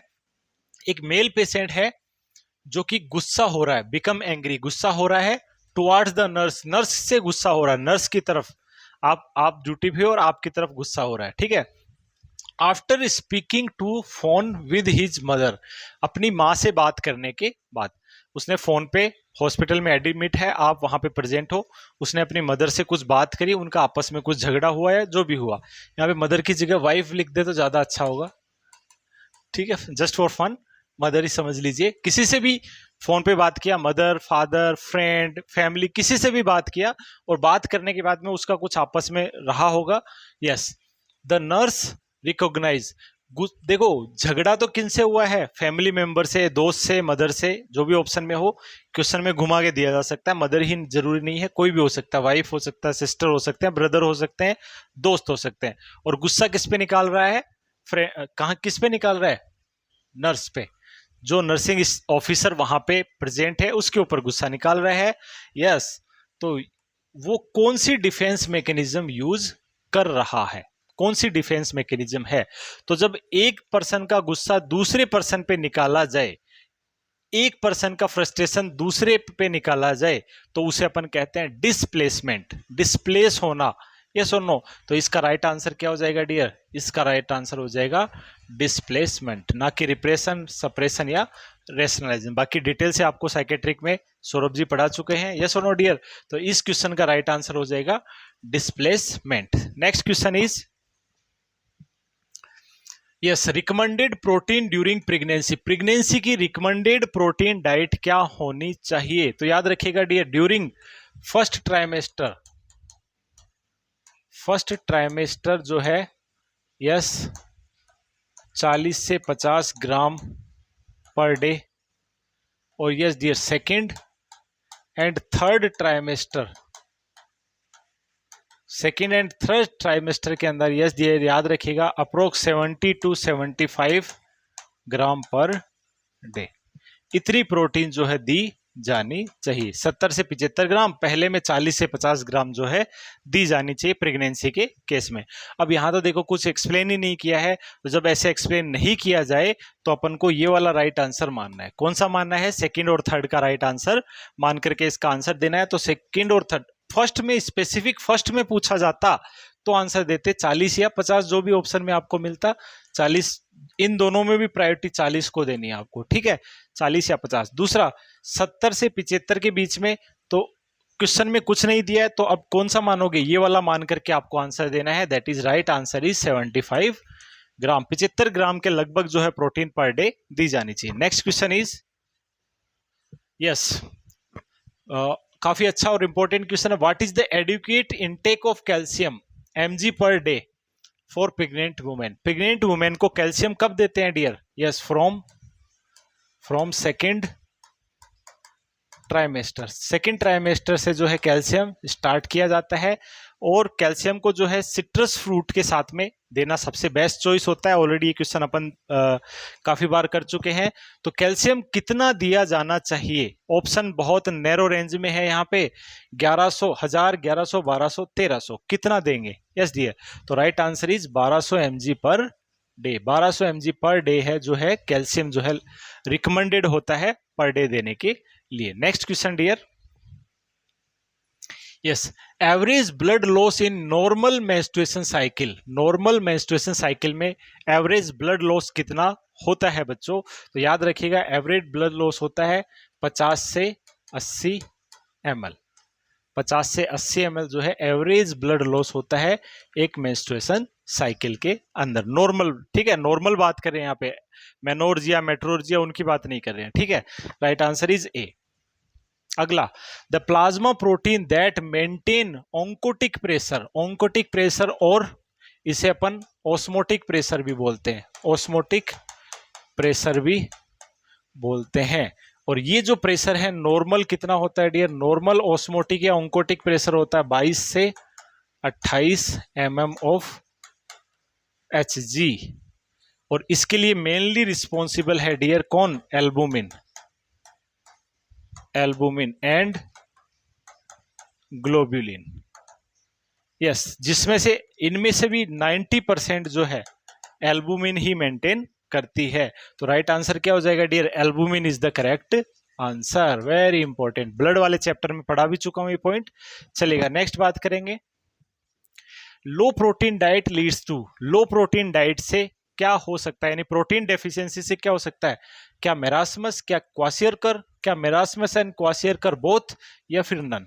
तो देखिएगा, एक डिजीज पढ़ते हैं अपन, प्रोटीन एनर्जी माल न्यूट्रिशन, PEM।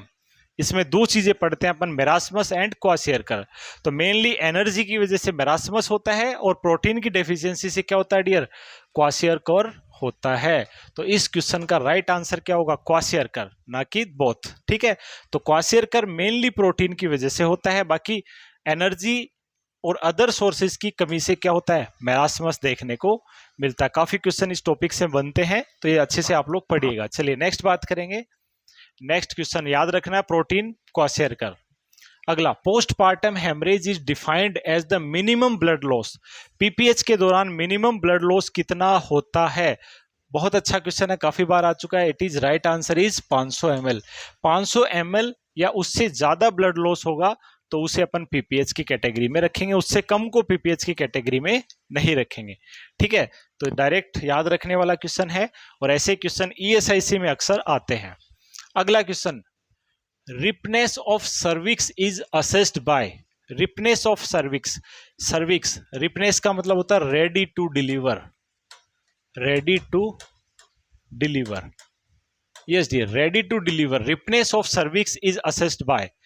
क्या सर्विक्स डिलीवरी के लिए रेडी है, उसको असेस करने के लिए अपन कौन सा स्कोर यहाँ पे करेंगे? ऑप्शन है Bishop score, Ballard score, GCS Downes score. तो राइट आंसर क्या हो जाएगा dear? Bishop score is the right answer. जैसा कि अपन ने पढ़ा है, बेलार्ड स्कोर अलग स्कोर होता है, यस और नो डियर? जो कि अपन ने एक question already Ballard, new Ballard score का अपन कर चुके हैं। तो यहाँ पे राइट आंसर हो जाएगा बिशप स्कोरिंग। बिशप स्कोरिंग में डियर मेनली इसको रिपनेस ऑफ सर्विक्स और need of induction of labour, labour को इंड्यूस कराने की जरूरत है या नहीं है, उसके लिए अपन करते हैं। इसका जो स्कोर है डियर, स्कोर इसका मिनिमम 0 होता है एंड मैक्सिमम स्कोर है वो 13 होता है, ठीक है। बात करते हैं if score, if score less than 6 है, यानी 5 या 5 से कम है, लेस देन 6 है, इसका मतलब नीड ऑफ इंडक्शन, लेबर को इंड्यूस कराने की जरूरत है, अदरवाइज इंड्यूस कराने की जरूरत नहीं है।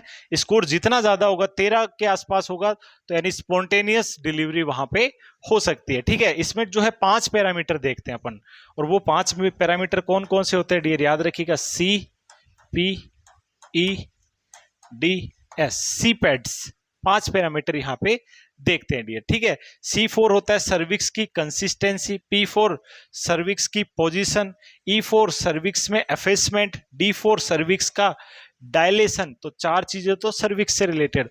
और 5वां स्टेशन, 5वां क्या हो गया? स्टेशन, कौन से स्टेशन पे फीटस का सर आ रखा है।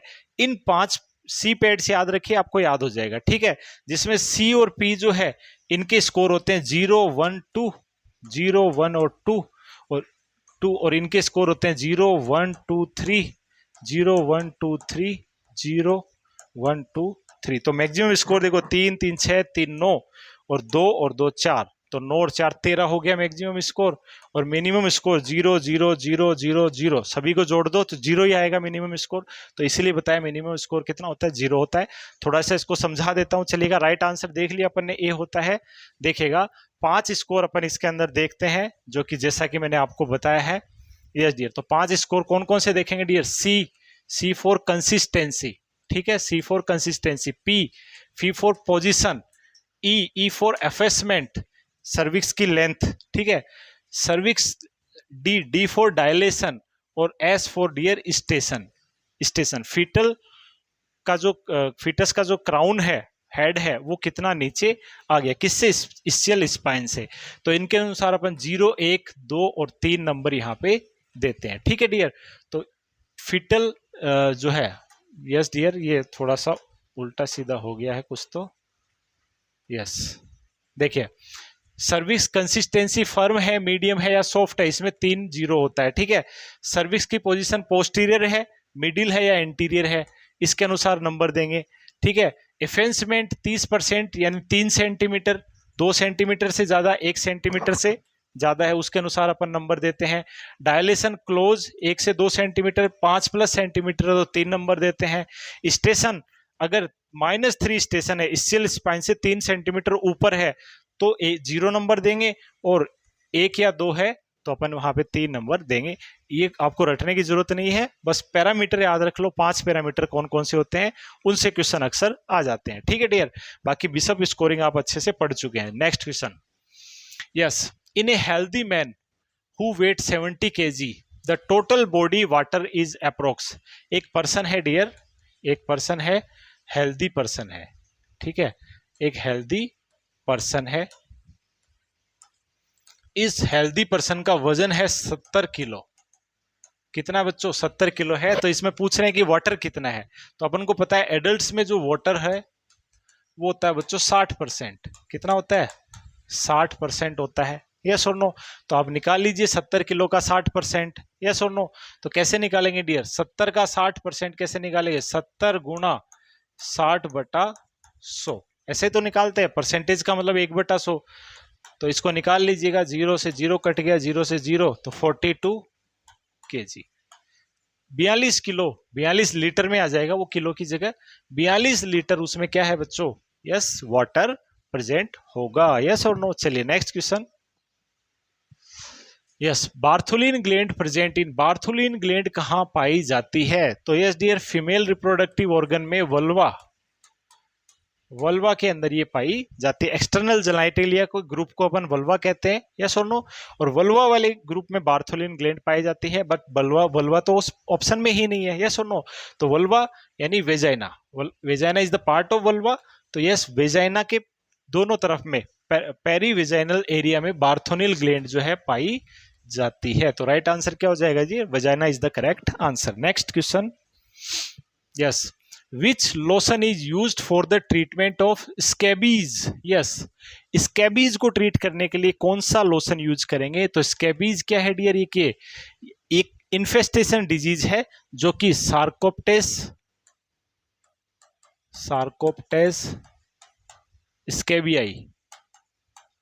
स्कैबियाई इन्फेक्शन से होता है। यस और नो? जो कि स्किन के अंदर एपिडर्मिस में ब्यूरोज बना देता है, एपिडर्मिस में गुफा बना करके छुपा हुआ रहता है। इसके ट्रीटमेंट के लिए क्या करते हैं डियर? ट्रीटमेंट के लिए आइदर परमेथ्रिन 5% और यस बेंजाइल बेंजोएट 25% जो है यूज करते हैं। परमेथ्रिन का ऑप्शन आए तो 5% और बेंजाइल बेंजोएट आए तो 25% यहाँ पे यूज करते हैं। तो राइट आंसर हो जाएगा बच्चों, C is the correct answer. Yes और नो? परमेथ्रिन यूज करेंगे या फिर यूज करेंगे बेंजाइल बेंजोएट। ये क्रीम लोशन होता है, ये लिक्विड लोशन होता है, ठीक है।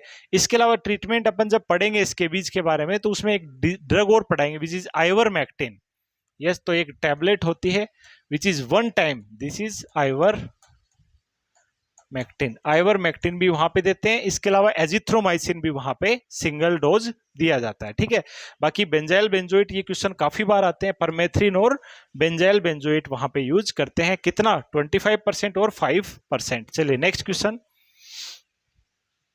Yes, Aschoff bodies are feature of, Aschoff bodies किस डिजीज में पाई जाती है? तो कार्डियोवेस्कुलर सिस्टम में अपन ने पढ़ चुके हैं, वहां पे मैंने एक डिजीज पढ़ाई है आपको, which is rheumatic heart disease, जिसके अंदर एस्को बॉडीज देखने को मिलती है। यस डियर, तो एस्को बॉडीज किस में देखने को मिलेगी डियर? बायोप्सी लेने के बाद में उस सैंपल के अंदर जो है माइक्रोस्कोपिक देखा जाए तो एस्को बॉडीज देखने को मिलती है। तो ये किसका साइन है डियर? रोमेटिक हार्ट डिजीज, जिसमें जोन्स डिजीज भी बोलते हैं। जोन्स क्राइटेरिया याद आए? जोन्स क्राइटेरिया पढ़ लीजिएगा डियर, यहां से इंपॉर्टेंट एमसीक्यू आता है, इंपॉर्टेंट एमसीक्यू आता है। मैंने शामिल नहीं किया है बट आपको पढ़ना है जोन्स क्राइटेरिया, ट्रिक के साथ मैंने पढ़ा रखा है रोमेटिक हार्ट डिजीज के अंदर, ठीक है। काफी इंपॉर्टेंट डिजीज है ये भी, चलेगा। नेक्स्ट क्वेश्चन है बाउंडिंग पल्स या water hammer pulse, water hammer pulse किस कंडीशन में देखने को मिलती है? देखिएगा डियर, इसको रटना नहीं है, कॉन्सेप्ट को समझिएगा। देखो, अपना जो हार्ट होता है, यस, 4 चैम्बर हो गए हार्ट के, यस, ये क्या होगी? अओर्टा, ये होगी अओर्टा। और अओर्टा पे कौन सा वाल्व होगा dear? Aortic valve, aortic valve. देखिए, ये अओर्टा, अओर्टा से आर्क ऑफ अओर्टा बनती है, फिर अपने रेडियल पल्स आती है, यस और नो? तो ये मान लीजिए रेडियल पल्स में ये आर्टरी आगे, जहां पे आप पल्स फील कर रहे हो, जहां पे आप क्या कर रहे हो? पल्स फील कर रहे हो। और पल्स फील करते टाइम आपको बाउंडिंग पल्स, बाउंडिंग का मतलब क्या होता है, या वाटर हैमर पल्स का मतलब क्या होता है बच्चों? देखिए, पानी है, पानी के अंदर आप एक पत्थर डालिए, पत्थर डालेंगे तो वो पत्थर जाने के बाद एक ड्रॉप वापस ऊपर उछलती है, देखा होगा आप लोगों ने, करके देखना। पत्थर को आप डाल दीजिएगा पानी में, डालने के बाद में पत्थर जैसे ही पानी पे टकराएगा एक ड्रॉप ऊपर उछलती है, that is bounding, bouncing back, ठीक है। ऐसा ही क्या होता है डियर, जब एओर्टिक वाल्व में रिगर्जिटेशन हो जाता है, उस केस में क्या होगा? देखिए, हार्ट ने पंप किया, पंप करने के बाद में रिगर्जिटेशन का मतलब बैक वाल्व पीछे की तरफ, तो जब ये वाल्व बंद होना चाहिए उस टाइम ये ब्लड वापस पीछे जाता है, तो यहाँ पे ऐसा लगता है कि पल्स आई और वापस गई, पल्स आई और वापस गई। इस तरीके की पल्स फील होना ही क्या कहलाएगा? वाटर हैमर पल्स कहलाएगा। और इस पल्स को का कारण क्या है डियर? इस पल्स का कारण है एओर्टिक वाल्व रिगर्जिटेशन। और वल्वुलर डिसऑर्डर अपन कार्डियोवेस्कुलर सिस्टम में डिटेल से पढ़ चुके हैं, यस और no? Next question. Yes, anti D immunoglobulin example rhogam dose is, rhogam की dose, yes dear, erythroblastosis fetalis. Blood वाले चैप्टर के अंदर जब मैंने ब्लड ट्रांसफ्यूजन, ब्लड ग्रुपिंग वगैरह पढ़ाई है, वहां पे इस डिजीज को एक्सप्लेन किया है। इरिथ्रोब्लास्टोसिस फिटेलिस को प्रिवेंट करने के लिए अपन कौन सा इंजेक्शन लगाते हैं? एंटी डी लगाया जाता है मदर को, यस और नो? 28 वीक पे और डिलीवरी के 48 घंटे के अंदर अंदर, ठीक है, 48 से 72 घंटे के अंदर अंदर लगाते हैं। तो कितनी डोज देते हैं? ये क्वेश्चन काफी बार आता है। राइट आंसर 300 माइक्रोग्राम और 1500 इंटरनेशनल यूनिट। कई बार ये भी ऑप्शन में होते हैं, ठीक है, माइक्रोग्राम वाले ऑप्शन में नहीं दिए, इंटरनेशनल यूनिट वाले ऑप्शन में है। तो राइट आंसर क्या दोगे? 1500 international unit. Next question, iron dextran एक इंजेक्शन है जो कि जेड ट्रैक मेथड से देते हैं। जेड ट्रैक का मतलब स्किन को थोड़ा सा खींच के फिर निडल को लगाते हैं। जेड ट्रैक पढ़ा चुका हूं, यस और no? What is the primary purpose, इसका प्राइमरी पर्पज क्या? क्वेश्चन ये पूछ रहा है कि जेड ट्रैक को लगाने का प्राइमरी पर्पज क्या है, चाहे वो आयरन डेक्स्ट्रान हो चाहे कोई और भी इंजेक्शन हो। जेड ट्रैक मेथड का मेन रोल क्या है, क्यों जेड ट्रैक टेक्निक यूज की जाती है? यस डियर, तो पहला ऑप्शन फॉर मैक्सिमम एब्जॉर्प्शन, इससे एब्जॉर्प्शन ज्यादा होगा। टू प्रिवेंट लीकेज, इससे लीकेज नहीं होगा। It cause less pain, less pain होगा, ये तो नहीं है, पेन तो होगा, बराबर ही होगा। For slow absorption, slow absorption भी ऑप्शन गलत होगा। तो राइट आंसर तो 2 हो गए, ये भी सही है, ये भी सही है, बट याद रखिएगा दोनों सही है तो दोनों तो आंसर होंगे नहीं। तो yes, maximum absorption is the primary purpose, और ये प्रिवेंट लीकेज है वो सेकंड पर्पस होता है, सेकंड पर्पस होता है। जब दोनों ऑप्शन में हो बच्चों तो राइट आंसर क्या देंगे? मैक्सिमम एब्जॉर्प्शन राइट आंसर देंगे, बट ये ऑप्शन में ना होता तो आपको आंसर देना होता टू प्रिवेंट लीकेज। चलेगा, नेक्स्ट क्वेश्चन है, yes, most common cause of thromboangiitis obliterans, TAO, इसे अपन क्या बोलते हैं, TAO, कार्डियोवैस्कुलर डिसऑर्डर में पढ़ा चुका हूं। It is also known as Buerger's disease, Buerger disease के नाम से भी इसे जाना जाता, BEUR है ना, बर्गर्स डिजीज के नाम से भी इसे जानते हैं।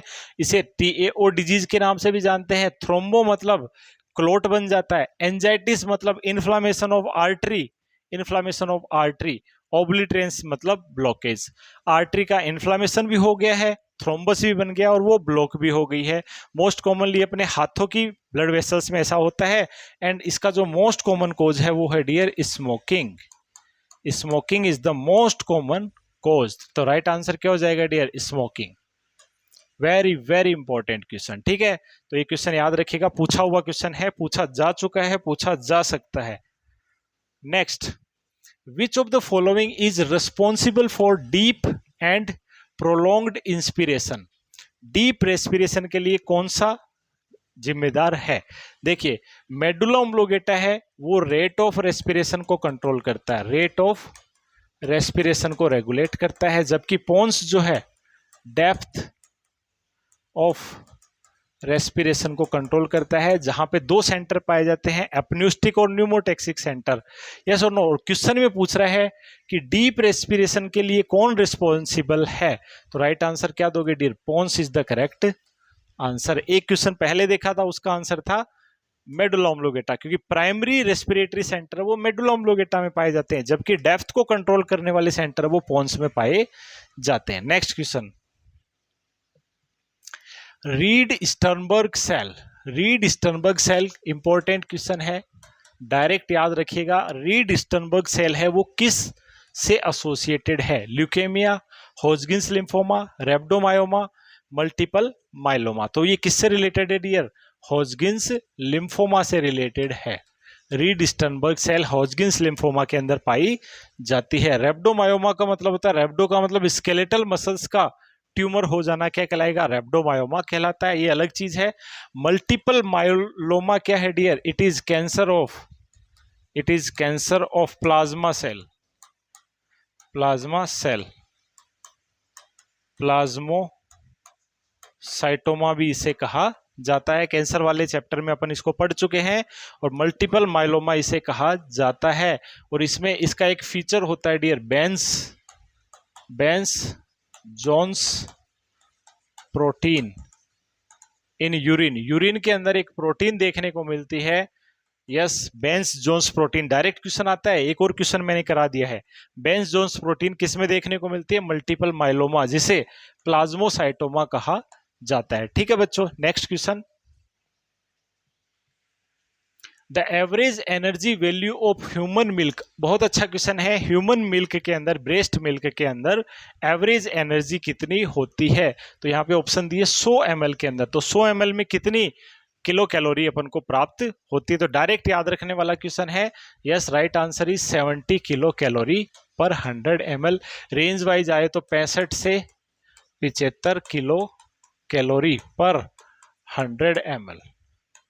100 ml ब्रेस्ट मिल्क में 65 से 75 किलो कैलोरी एनर्जी प्रोवाइड कराता है। ठीक है dear, next question, yes, the average weight gain during the pregnancies, pregnancy के पूरे प्रेगनेंसी के दौरान कितना वेट गेन होता है, एक फीमेल को कितना वेट बढ़ जाता है, तो यस डियर याद रखिएगा, राइट आंसर इज 12 से 13 kg, 12 से 13 किलो वजन जो है normally during the course of pregnancy, complete pregnancy जब टर्म तक पहुंचती है उस टाइम तक इतना वेट जो है बढ़ जाता है। नॉर्मली लगभग 3 kg तो फिटस ही हो जाता है, बाकी प्लेसेंटा है, यूट्रस है, उन सभी का वेट बढ़ करके फीमेल का वेट पुट ऑन हो जाता है 12 से 13 kg। ठीक है, राइट आंसर 12 से 13 kg। Very important question. अगला क्वेश्चन, एक pregnant women visit hospital with haemoglobin level less than 8 gram per day, level less छुप गया उधर, 8 ग्राम पर डेसीलीटर से कम है और 7 दिन पहले जस्ट डिलीवरी 7 दिन बाद होने वाली है। यस, द आइडियल ट्रीटमेंट क्या होना चाहिए? तो आइडियल ट्रीटमेंट क्या होगा? तो प्रेगनेंसी के दौरान याद रखिएगा dear, yes, haemoglobin level less than 8 gram per decilitre है। यस, तो बेस्ट जो ट्रीटमेंट है, यस, बेस्ट जो ट्रीटमेंट है वो क्या होगा डियर? Blood transfusion. क्या होगा बच्चों? ब्लड ट्रांसफ्यूजन होगा। Very very important. तो blood transfusion is the recommended choice, but available नहीं है तब अपन दूसरे सोर्सेज के ऊपर जा सकते हैं, ठीक है। बट बेस्ट चॉइस है क्योंकि डिलीवरी 7 दिन बाद ही है, तो बेस्ट चॉइस यहाँ पे क्या होगी? BT is the best choice. Next question, but criteria ये होगा बीटी का, ठीक है। इसी में दिया होता है कि उसका 9 है या 10 है, तब इसकी जरूरत नहीं है, तब अपन अदर सोर्सेज वहां पे दे सकते थे। अगला क्वेश्चन है बच्चों, yes, Roth spot on retina, जो है रेटिना में Roth spot, dark red colour के जो स्पॉट देखने को मिलते हैं रेटिना के अंदर, which are known as Roth spot, वो इनमें से किस डिजीज में देखने को मिलते हैं? Retinal detachment, rheumatic fever, endocarditis या ग्लूकोमा, ठीक है। तो मैंने आपको एक डिजीज पढ़ाई थी विच इज इन्फेक्टिव एंडोकार्डाइटिस, जो कि कार्डियोवेस्कुलर डिसऑर्डर में पढ़ाई थी। इसमें मैंने पढ़ाया था आपको रोथ स्पॉट, यस और नो डियर, ओस्लर नोड, ठीक है, जेनवे लीजन, याद है कि नहीं है? जेनवे लीजन, ठीक है। इस तरीके के जो है साइन मैंने यहाँ पे पढ़ाए थे। तो Roth spot in on retina is the characteristic feature of infective endocarditis. Very very important question. Next question is, yes, यहाँ पे गलती से बी टाइप हो गया, इसको सी कर लीजिएगा, ठीक है बच्चों, इन्फेक्टिव एंडोकार्डाइटिस। नेक्स्ट क्वेश्चन है, यस, क्लैब्स लोफलर बेसिलाई या bacteria is the positive agent of, तो क्लैब्स लोफलर बैक्टीरिया कहा जाता है कॉर्नी बैक्टीरियम डिप्थीरियाई, जो कि एक ग्राम पॉजिटिव बेसिलाई होता है। यस डियर, तो ये कौन सी डिजीज कोज करेगा? डिप्थीरिया कोज करेगा। तो इसी को क्लैब्स लोफलर बेसिलाई के नाम से भी जाना जाता है। क्वेश्चन पूछा जा चुका है, पूछा जा सकता है। यस, अगला क्वेश्चन है, yes, increase in number of new cell, yes, नई सेल्स की नंबर बढ़ जाना क्या कहलाएगा? देखो, एक चीज तो होता है सेल का साइज अगर बढ़ जाए तो उसे कहेंगे हाइपरट्रॉफी, हाइपरट्रॉफी, और दूसरा सेल्स का अगर नंबर बढ़ जाए उसकी वजह से टिश्यू का साइज बढ़ जाए तो उसे कहेंगे हाइपरप्लेसिया। तो दोनों में डिफरेंस समझ में आ गया होगा, हाइपरट्रोफी एंड हाइपरप्लेसिया। तो क्वेश्चन कह रहा है नंबर बढ़ जाए तो उसे क्या कहेंगे? तो नंबर बढ़ने को क्या कहेंगे? हाइपरप्लेसिया। अगर साइज बढ़ने को कहते तो आंसर होता हाइपरट्रोफी। ओके, अगला क्वेश्चन है बच्चों, Murphy's eye is the part of, Murphy's eye इनमें से किस में देखने को मिलती है? Endoscope, tracheostomy tube, endotracheal tube यानी ईटी ट्यूब, और माइक्रोस्कोप। किसके अंदर मर्फीज आई देखने को मिलती है? कभी सुना आप लोगों ने क्वेश्चन?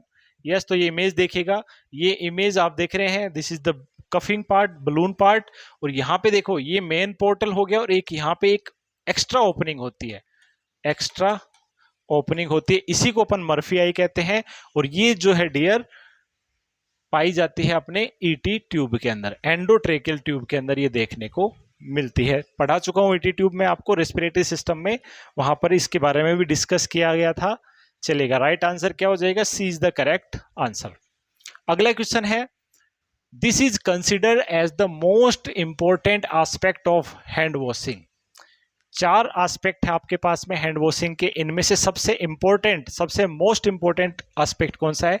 हैंड वॉशिंग में टाइम भी इंपॉर्टेंट है, फ्रिक्शन भी इंपॉर्टेंट है, वाटर भी इंपॉर्टेंट है, सोप कि कौन सा साबुन यूज कर रहे हैं वो भी इंपॉर्टेंट है, बट रादर देन ऑल यहाँ पे इन चारों में सबसे ज्यादा इंपॉर्टेंट कौन है?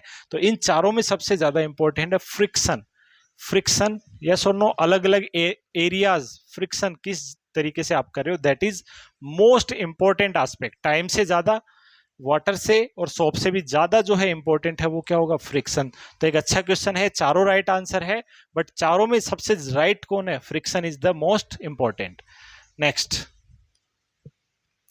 दिस इज ए पर्सन, ये एक पर्सन भी हो सकता है या एक एनिमल भी हो सकता है। Yes, who is without sign of illness, जिसमें इलनेस के कोई सिम्टम्स नहीं है, बट हार्बर्स पैथोजन, लेकिन उसमें पैथोजन तो है, within his body and can be transfer to another, और वो किसी दूसरे को ट्रांसफर कर सकता है। तो वो कौन है? क्या वो होस्ट है, क्या वो एजेंट है, क्या वो एनवायरमेंट है, क्या वो कैरियर है?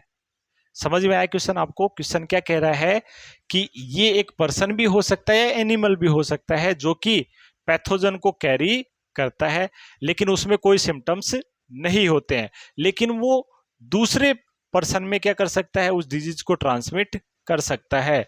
तो वो कौन है? तो वो कहलाएगा डियर कैरियर। वो सिंपली क्या कहलाएगा? कैरियर कहलाएगा। ना तो होस्ट कहलाएगा, ना एजेंट कहलाएगा, ना एनवायरमेंट।